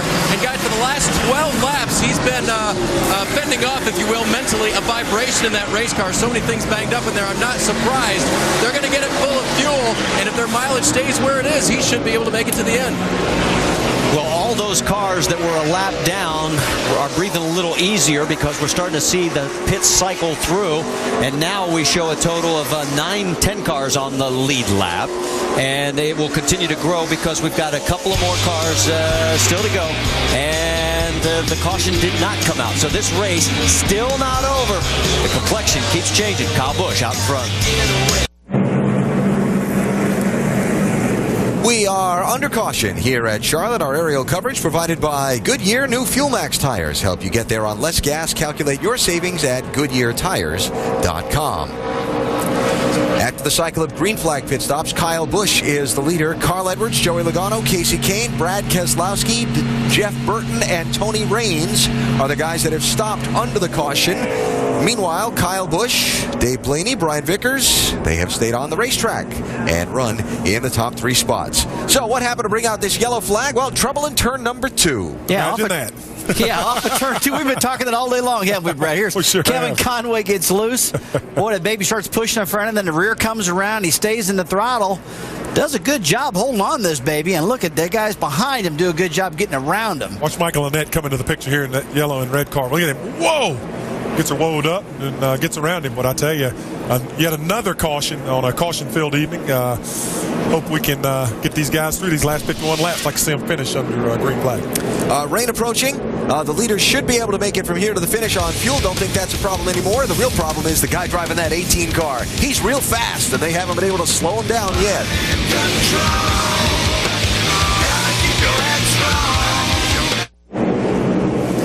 Getting ready to go back to green flag racing. Let's quickly check in on Kyle Busch's radio. I'm sorry, the 87 of Dave Blaney.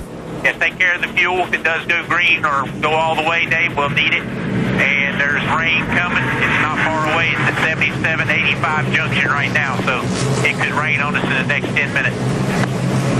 Show you the radar and exactly what they mean. There it is. That circle is about, what, 5 miles? Not far, yeah. 7785 junction is only about 7 or 8 miles away. Michael Annett got the lucky dog. That means we have 13 cars back on the lead lap. It is Kyle Busch, Dave Blaney, Vickers, Bliss, Allgaier. That's your top 5 as we get ready to go back to green flag racing here. Yeah, you see the 43 right there, 5th row outside. Casey Kane got both of those laps back after having that winning net come down, so he's back in it now on the lead lap. He is shown in 10th position. Joey Logano back in 12th, and we're back to green flag racing, and it's a race against the rain. That Carl Edwards and Brad Keselowski took the opportunity to come to pit road, so they're definitely going to have enough fuel to go to the end. Look at Newman, 3 wide, and he goes around the 11 of Mike Bliss. A very gutsy move, because we've seen a lot of problems tonight when we had 3 wide, and here he goes again. Yeah, he's trying to make some time right now up on that high side. He's got Allgaier, and he's got Vickers right in front of him in the 32.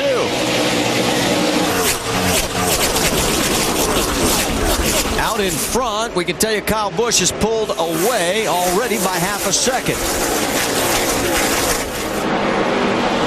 Boy, Kyle is on a rail tonight. He has led 90 laps so far. There's Tony Raines and Casey Kane side by side. That is 4th position. That's 10th on the racetrack. Hey, Raines' car is racy tonight. On board with Brad Keselowski, who's right in front of him in 9th.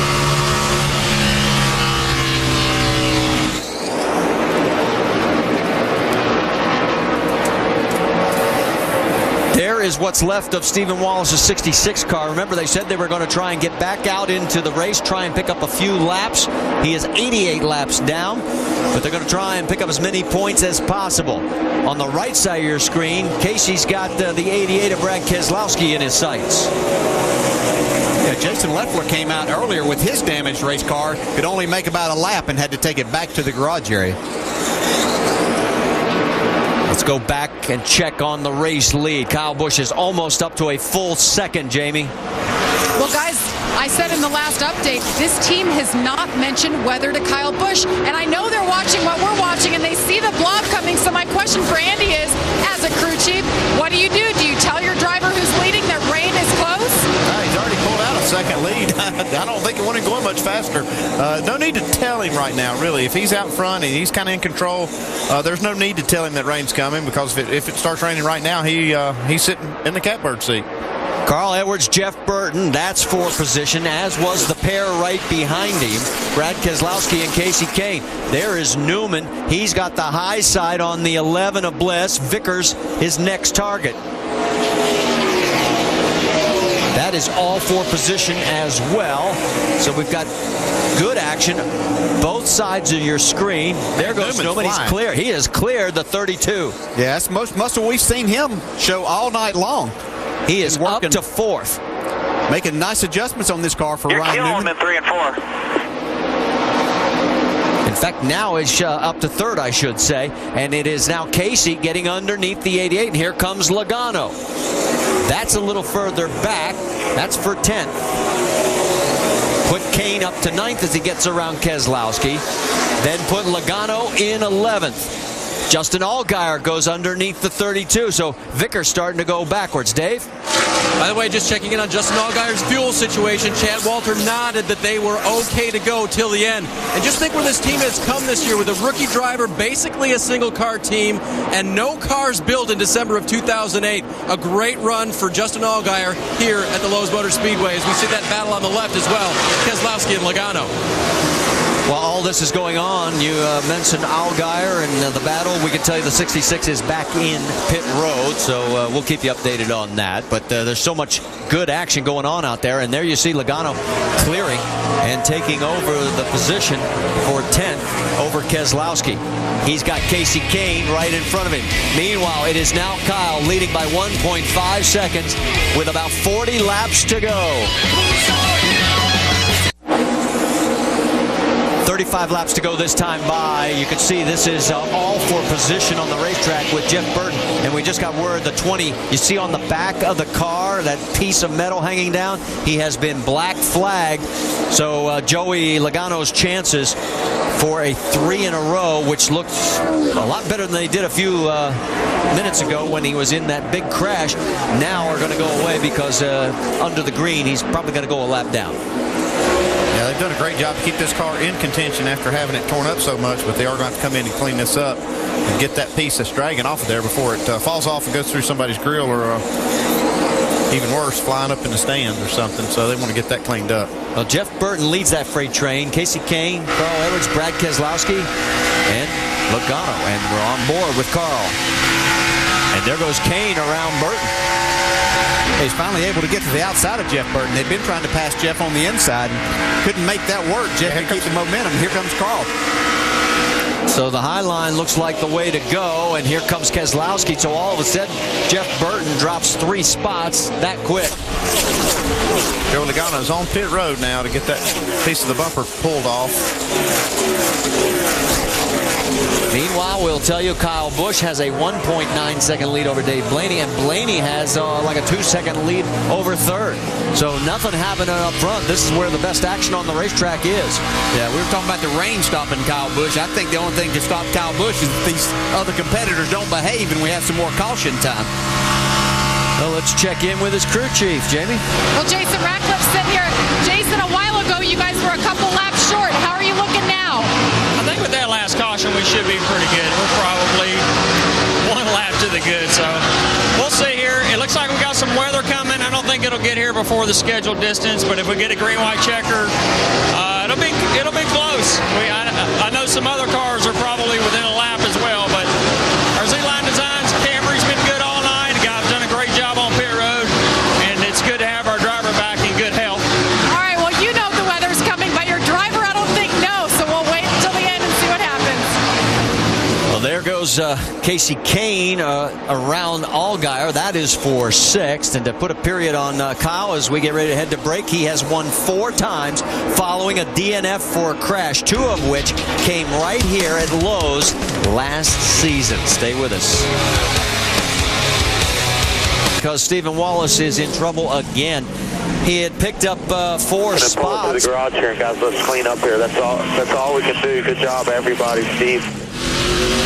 He picked up 4 more positions on the racetrack, which every point is valuable. And quite honestly, he could not have probably gained any more because the number of laps that are remaining were down to 26. So as you heard him say, just take it to the garage. Gallant effort, and you can see what happens. It's just stepped out on him. Hey, he's just got a lot of damage to the car. It's probably not handling well at all. Let's go on board with him.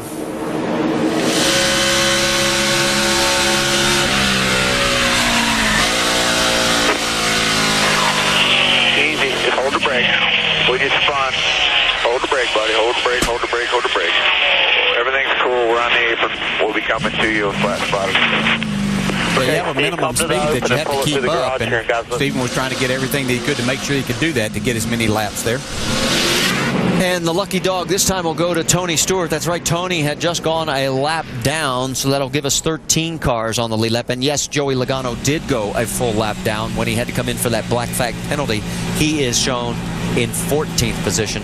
The first car, a lap down. All right, we've got 25 laps to go. Does anyone come? Can I look at the radar first? Can you look at the radar first? Well, there are some guys that are set up. Okay. I think if you're back in 6th or something, you can take a chance. We've only got 12 guys on the lead lap here. Yeah. Double file restarts, you're not far back. But it's holding off. Notice how it's breaking up? It's holding off. If I might jump into this, I think I'd stay out. Unless maybe you're right. Maybe if you're 10th. You got guys back there. And if you got Kahne and Vickers, and even though Edwards is racing, I think some of those guys got to take a chance here. Well, we do have a few takers. There comes Vickers, Allgaier, and also Keselowski and Rains and Annette. Jamie. And Brian Vickers came in 6th, right sides. They took a tear off the windshield. Like you guys said, why not? Let's roll the dice and see what happens. Vince? The 88 of Brad Keselowski. Keselowski said the last stint, the car's balance was perfect. Then all of a sudden it started plowing. He said, well, I think for sure we've got a left side tire down, so they had to come. Dave? Vince Allgaier pits from 8th. Fresh rubber for him. All 4 corners. That should give him a chance to roll back through the top 10. And that is their goal. They wanted that fresh rubber. Well, look at it this way. The worst you can do is come out in 12th position because there's only the 12 cars on the lead lap. 13 when Tony Stewart gets the waiver out. Stay with us. This is going to get interesting. Oh, as boy, John Reese was really giving us a good call. Woo! NASCAR, baby. ESPN. Live action. Coming at you.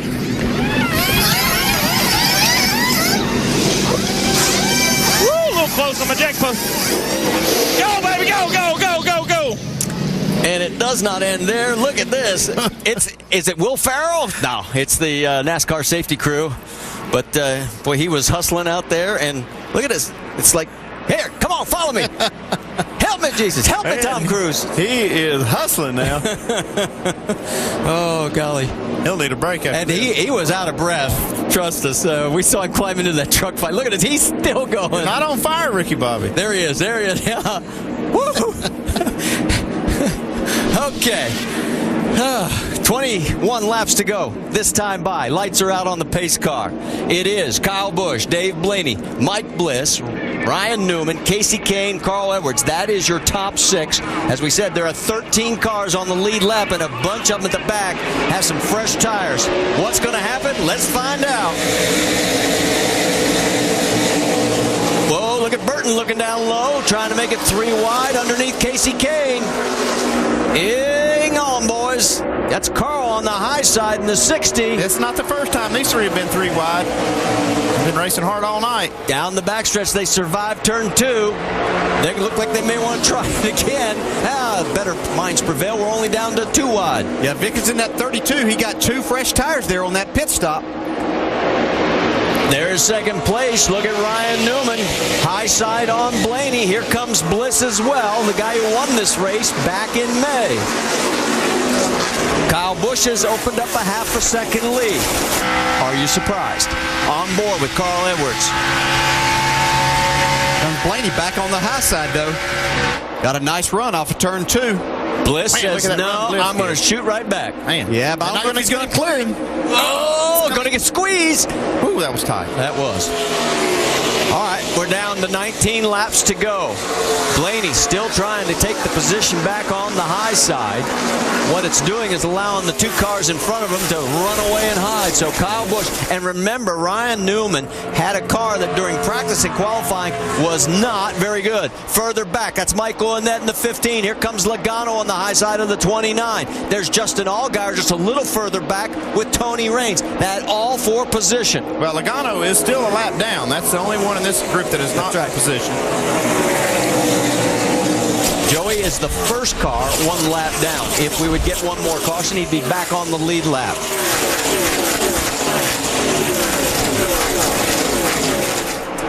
There's your gap between first and second. Then the freight train all the way back to Michael Annett. Annett, another great run as he is shown in 9th position. Logano, as we said, 1 lap down, and then the 2 of them behind him there, Justin Allgaier and the 29 fighting out for position, and that is for 10th. Second place is heating up too. Mike Bliss has now caught Ryan Newman. So Bliss given another great ride. We still keep trying to figure out why he got booted from the 1 car earlier this year, as he is looking to take over the position from Ryan Newman. This time by, there will be 16 laps to go. Yeah, Dave Blaney's coming back on these guys, too, in that 87. He's liking that high line.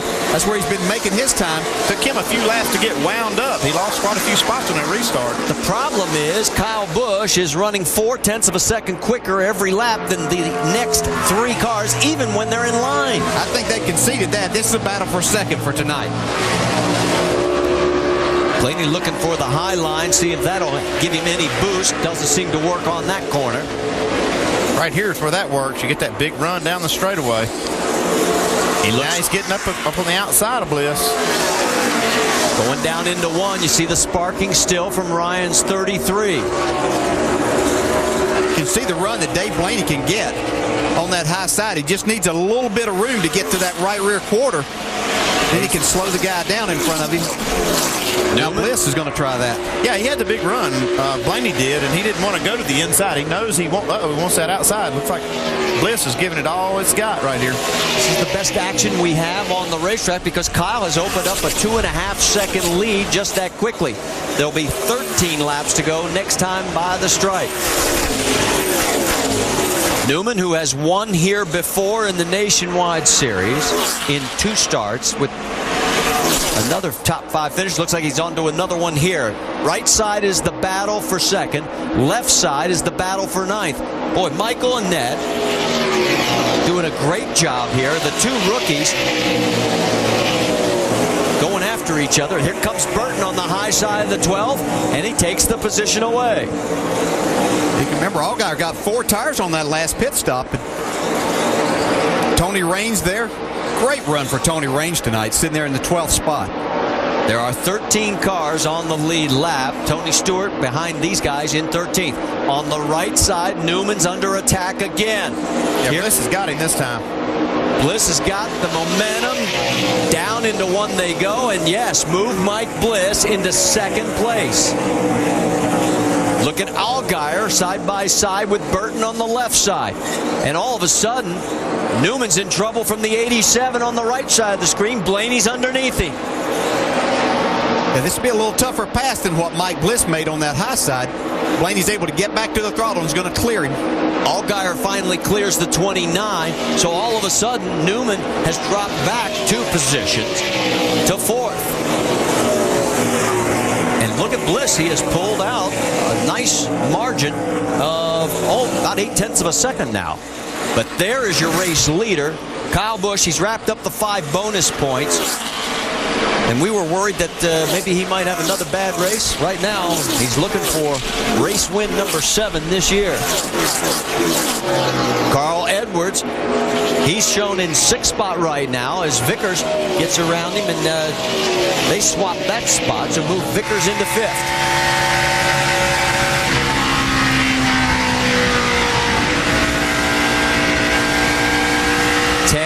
Laps to go here at Lowe's Motor Speedway.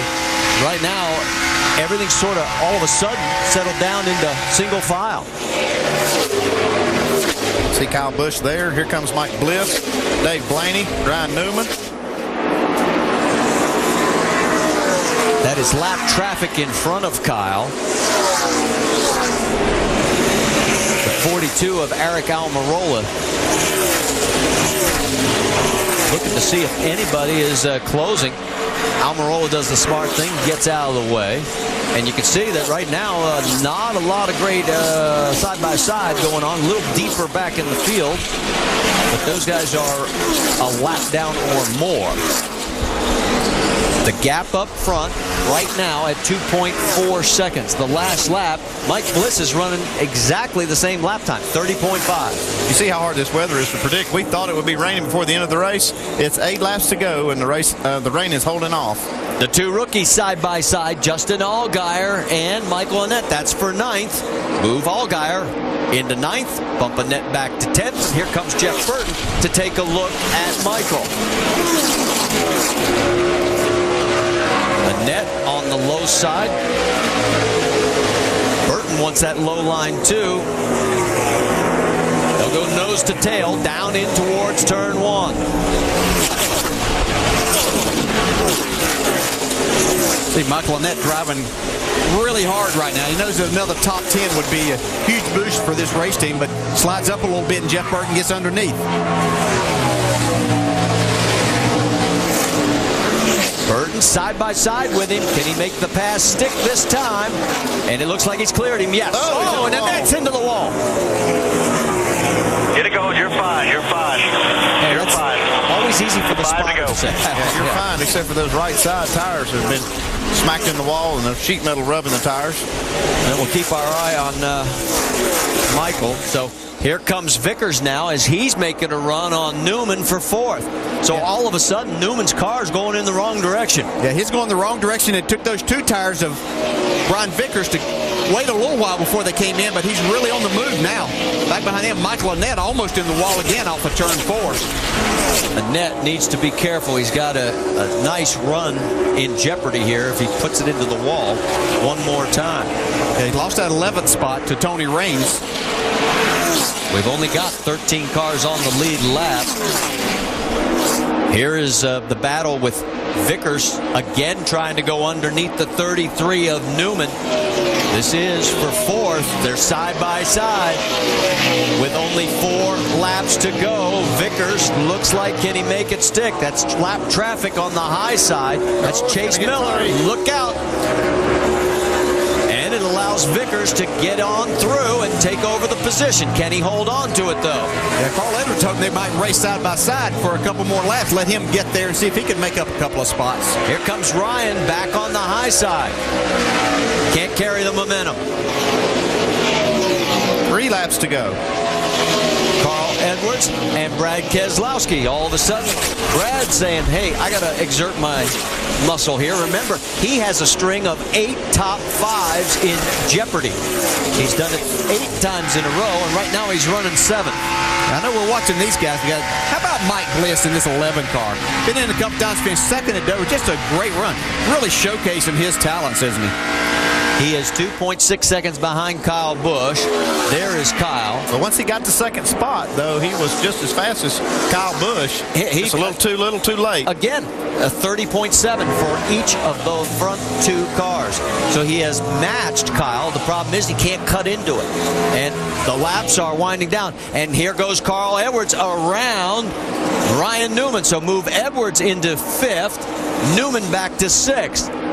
And there is Justin Allgaier as he's got his hands full with some vehicles that are a lap down. And all of a sudden, here comes Brad Keselowski running on the 33 as we are down to the final lap. And Keselowski's string of top 5s run in serious jeopardy. But no jeopardy right now for the 18 of Kyle Busch.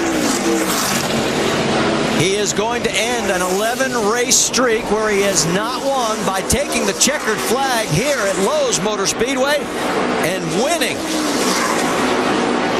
Here comes Bliss. He's across the line.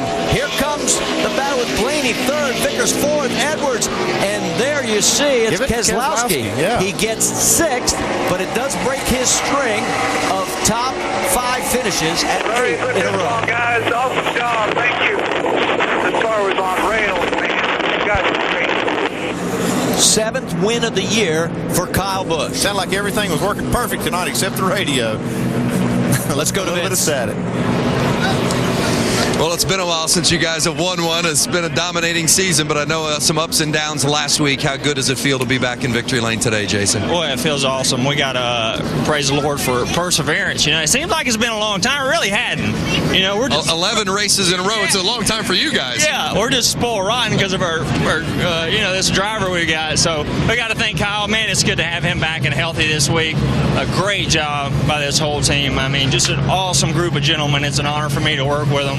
Our Z-Line Designs Camry was great all weekend. And I was a little nervous there at the end. I was like, man, we just can't give up our track position here, and it paid off for us. Strong finish and a strong showing for the 18 tonight, Marty. Well, and even more importantly, he adds 40 points onto his lead. It's back up to 195. It was 155 when the evening started. So he did the one thing that he didn't need at all, which was another DNF with now 4 races left. Well, he did what we've seen all year.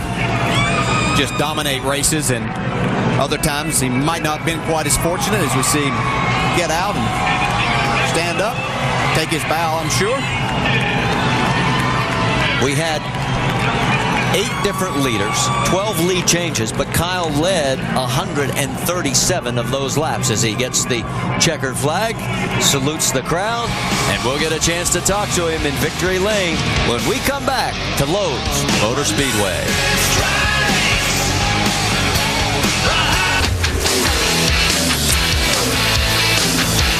Back Here as we have finished the 31st of 35 races, Kyle Busch, as we mentioned, added more to the lead, a total of 40 over Carl Edwards, now up to 195, 272 back to Brad Keselowski. And notice it is Justin Allgaier in 5th with a lot of breathing room over Stephen Wallace. Mike Bliss moved up to 7th in that championship chase. For Kyle, who's climbing out, it's his 28th career win in the NASCAR Nationwide Series.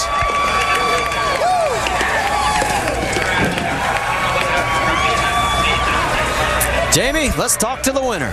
And Kyle Busch there getting a little off balance, and the smoke is still pouring after that burnout. Kyle, for a guy who's used to going to victory lane in this series often, it's been 11 races. What has it been like for you? It's been a holding pattern, but great job by this whole NOS Energy Drink Z-Line Designs team. They did a phenomenal. I mean, this thing was on a rail tonight. It was such a great race car. So thank Toyota, Marquis Jets, Gillette, DirecTV, the fans. It's awesome to come out here and on such a cold night have this many people in the stands. So we appreciate their support. And I'm sorry to my guys about last week, having to get out there. And Denny was doing an awesome job. Unfortunately, he got caught up in a mess that I don't think anybody could have gotten out of. And so he did a whale of a job driving for us, but we had some points to make up, and we made up some tonight, hopefully. How difficult was it for you as a driver to get out of the car during the race? I've never done it before. It was the worst thing ever, and Jim and Monica, they were there last week from Z-Line, and, I apologize to those guys as well, too. I wish we could have brought them to victory lane there in California. We were going for 3 in a row. This could have been 5 in a row here, but, I love this place. This is my house on the Nationwide side. Jimmy can call it his on the Cup side. I got some work to do on there. Yes, your 5th win. What makes it your house, Kyle? What is it about this place that you're so good? I don't know. Working with Jimmy, when I worked with him a few years ago, we talked a lot about how to get around here. This is one of my favorite racetracks. Always was, just growing up, watching the Winston and watching the All-Star race on TV, the sparks flying, the wrecks happening and all that. But, when I came here and raced here my first time in an ARCA car, I just took to the track and had a lot of great advice from Jimmy Johnson, who was my teammate then, my brother, and really helped me get around here. And for some reason, I just had Joe with it. I really like this place. Well, he's been great here. He's won with 3 different teams here. Kyle Busch back in victory lane. Shannon? Jamie, a great run today for Mike Bliss. It's been such a whirlwind season for you, jumping from one car to the next. How much of a redemption is a second-place run here at Charlotte for what you've been through this season? I think it means a lot to me. I mean, like you said, I've been kicked pretty hard this year around. To come back and run second again in this number 11 Ridemakers Toyota feels really good. I love Charlotte. I don't know why. I just love this racetrack. So it was good. That car was really good. So off the trailer to when we just parked it right here, I was just really excited to be able to drive that car. Now, your crew chief said he felt like the next couple races with you is his best chance to get a victory. We head to Memphis next weekend, a track where you have 2 top 5s. What can we expect out of you, Mike? We ran real good together there, and Armando Fitz's car ran second. Paul and I work good together. It's kind of strange how you find this combination and it just works. I believe in him. He believes in me. I think we got a good shot at going to win the race. We can all say that, but I think what him and I have together right now is working. And Mike Bliss currently 7th in the points. Dave? I'll tell you something else that was working tonight. It was that, I think, 20th Braun car that was in the field tonight. Dave Blaney came home 3rd, barely. Where'd you run out of fuel? Yeah, right. Coming out of 3 or coming out of 4 in the last lap, it quit. So it worked out great. Everything was going good tonight. Great car. I can't thank Todd Braun and his group enough for bringing it, and Joe Nemechek's guys and Billy Wilburn for being crew chief in it tonight. And man, I haven't been able to do much racing this year, and that was fun. I mean, you've been doing a little nationwide, but it wasn't full-on racing and not with such a great car. How difficult was it to get the information translated to crew chief Wilburn and get this car good during practice? Well, I thought it was real good during practice, but I told him I just don't have a feel for how it should be early in the run, how it should be late in the run. So we kind of basing it off lap times a little bit, but it took right off early and went all night. Just almost good enough. And he said to the team coming in, that was fun. Good job for Dave Blaney. It certainly was. A lot of guys had some very good runs tonight, and Blaney among them. Tomorrow night, it's race number 5, the halfway mark in the 10-race series that'll decide the Sprint Cup Championship. Second in the chase, Mark Martin's tied with Bobby Allison and Cale Yarborough for the most 500-mile wins with 3. Who wins it? Well, you can tune in at 7 Eastern tomorrow on ABC for the NASCAR Banking 500, only from Bank of America. So as we head to a break, there is Kyle Busch. He has more wins here at this track than any other. As we mentioned, he collected number 28 in his career. Stay with us. Are those some raindrops starting to fall in those racetrack lights just as this thing ends? That could also just be some bugs up top. We'll get confirmation on that. Ticket to the race. Upcoming events, the final 4 of this season for the NASCAR Nationwide Series. Final short track race next Saturday, Memphis, Tennessee. Then it's on to Texas, Phoenix, and the finale at Homestead Miami Speedway. NASCAR.com/tickets if you would like to join us for some of those upcoming races. Yeah, those look like raindrops starting to fall. Vince? That's right, indeed, and happy to be standing here next to Tony Raines, who had an outstanding run tonight, finished 10th, his 50th top 10 finish in the Nationwide Series through the years, and we were talking about kind of deciding whether or not to pit on that last stop because of the rain looming. How'd you guys finally decide to make that call to come in and get 4? Well, Scott said, the weather's coming, let's stay out, and I said, if it doesn't rain and we stay out, we'll get run over. I said, let's pit. You know, my luck, it always goes green, and it did, so I kind of looked smart that time, but you know, I just want to thank, you know, all the guys at the shop. You know, front row, we're definitely an independent team, and we changed our package around a little bit last week in California. We had a really good car, and we didn't get to finish the show for it. Tonight we had a great car again, and got a little tight at the end, but come home in the top 10. And when you get a good run at Charlotte, which is around, you know, obviously around our home here and all the peers and all the friends and workers, it's extra special. But just to run good, you know, we struggled a little bit early this year, but we had the new fish logo on the hood, the Long John Silver, so that was maybe our lucky charm. But all in all, a good night, and look forward to finishing off the season strong. Yeah, this guy can really get up on the wheel. Good to see that he got the finish he deserved tonight. Tony Raines, 10th place. Nice result for Tony, and while Kyle Busch celebrates in victory lane, he has gained ground on Carl Edwards in the championship. Yeah, Carl had a good run, though. He finished 5th, but he fell 195 points behind. Kyle did what he had to do, just get out there and whipped him, led most of the laps, just really got it on. But Carl, they can't shake him. He's there, but he's not gaining anything. Let's hear from Carl with Dave. Carl Edwards bringing home a top 5 finish for the 60 car. Picked up a few spots there at the end, Carl. Give us a look at the whole race, though. Well, it started out obviously really well. We had a great race car. Matt had a really good Ford Fusion, but I guess we need a gremlin trap. You know, we got the mouse trap, the rat trap. We need to figure out what the gremlins are in our race cars that we can work out so we can be faster and keep up with these guys. But when Kyle and that 18 team, when they've got their stuff together, they're just screaming fast. So we lost some points to them, but at the end we did make up some points. We had a great strategy. We just got to keep digging, keep making these cars faster. You know, qualifying showed us we could do it. We just got to be able to do it for 300 miles. The double file restarts were exciting. There were times, though, when you were 3 wide. How tough was that on this narrow track? Yeah, I don't know if you have an in-car view of at one point I went into turn 3. I was 3 wide.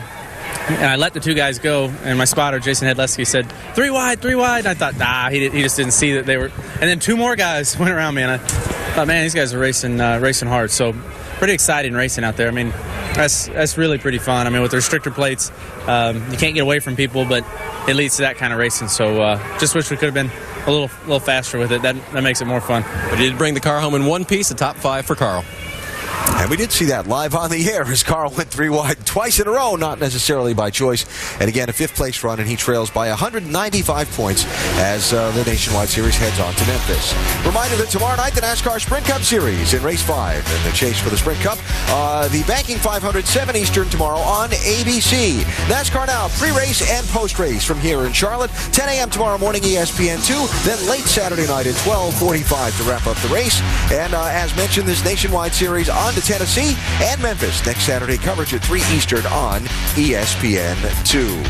So the rain held off. Kyle Busch dominated tonight. He's in victory lane holding the trophy, his 5th victory at this particular track.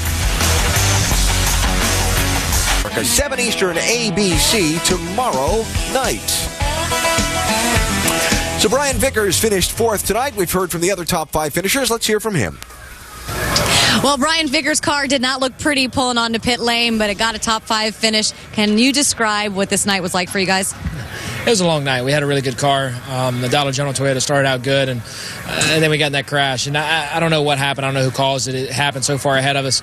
Everybody jammed up there. We had a lot of damage. The DG crew did a great job making the most out of the race car. We were really fast there for a while, but we lost some speed through the corners. But in particular down the straightaway, we lost some cowl pressure and different things because of the hood damage. But we made the most of it. If anything, tonight at least we raised some awareness for the Susan G. Komen Breast Cancer Society, and that's good. It seems that this track, both in the Cup and the Nationwide Series this weekend, has been very different than what we've seen in the past. The high line really hasn't come in. How different has it been for you?